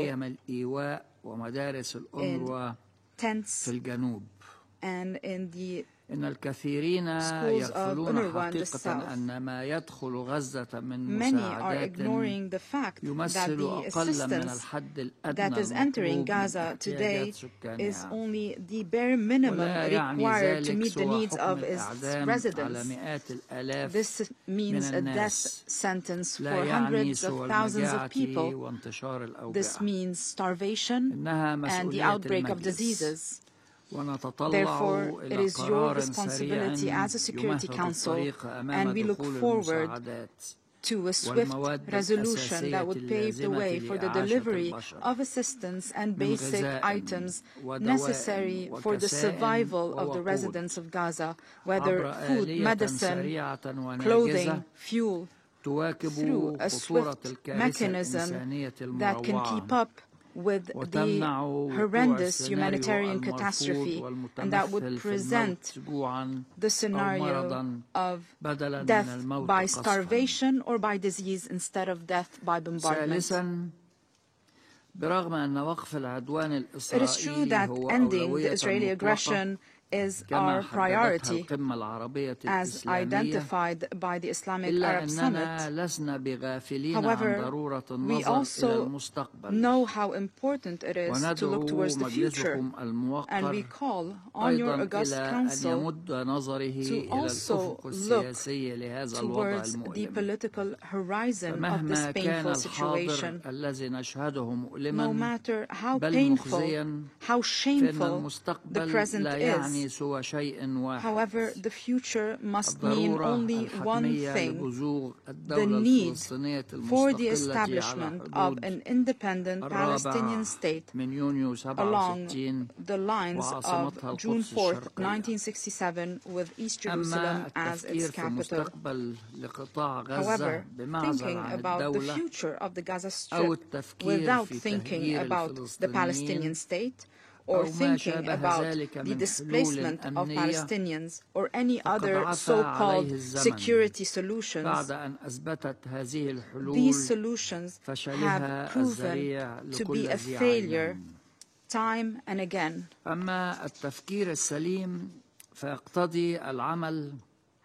What we need to do now is to work swiftly to achieve the two-state solution. This solution has known parameters, terms of references that were agreed upon over 30 years ago. More importantly, this solution has international consensus. It is the essence of the Arab Peace Initiative that was launched over 20 years ago. And the only state rejecting the two-state solution is the occupying state. Therefore, implementing this solution on the ground requires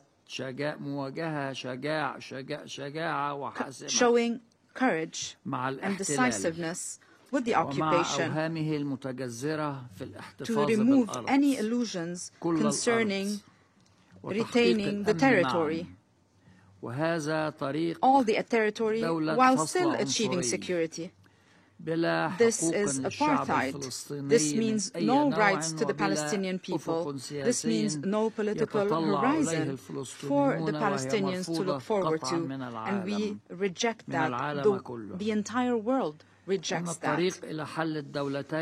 The way towards a two-state solution is not through endless negotiations. It should be through a decisive international will to implement this solution and to turn it into a reality as soon as possible by ending the occupation and establishing an independent Palestinian state. I believe that the current war against the Palestinian people in Gaza provides us with an opportunity that we should seize before we lose it. We are looking for a settlement that guarantees that these tragedies will not happen once again. A settlement that provides freedom and dignity to the Palestinian people and security and peace to the Israelis.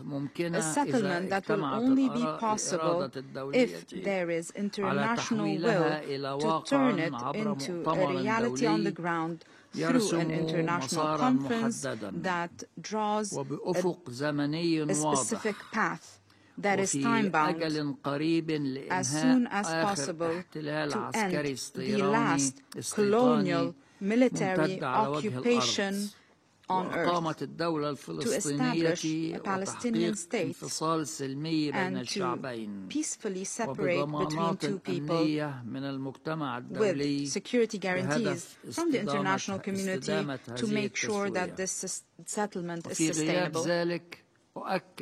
In the absence of such a settlement, we will witness a 6th and 7th and 10th and 20th war until the end of time. The war against Gaza has provided some positive outcome with the public opinion at the international level. It was a recognition of the universality of our moral values. It was a rejection of the blatant double standards. However, at the same time, we are seeing anger, disappointment, especially among Arab and Islamic peoples. A disappointment in the failure of the international system that is supposed to be based on rules and the respect of international law. Disappointment towards those who speak about values and morality, and then they change their position as circumstances change as well. Therefore, restoring trust, the trust of people around the world and the trust of Arabs and Muslims particularly, their trust in the justice of international rules. This is necessary that everyone must pay attention to that, so that we do not see the consequences in the future of this anger. And we've seen throughout history how this anger could be exploited by extremism. The road towards restoring trust in this moment, the moment of truth, as we have heard from Secretary General Antonio Guterres, is clear. We need the right position based on humanity and ethics, irrespective of religion, ethnicity, or nationality. We should not reject international humanitarian law. We need to condemn anyone that violates international law, regardless of who is perpetrating this violation. We need to reject and condemn the killing of civilians, not in a selective or partial manner. This is how we protect the international community from the evils of the conflicts of civilizations and religions. And your august council plays a very important role in this regard. I thank you for your attention. I thank His Excellency Mr. Abu Gheit for his statement. There are no more names inscribed on the list of speakers. The meeting is adjourned.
Sie hörten die Sinfonia Concertante B-Dur von Joseph Haydn in einer Einspielung mit dem Chamber Orchestra of Europe. Am Dirigentenpult stand Sir Roger Norrington.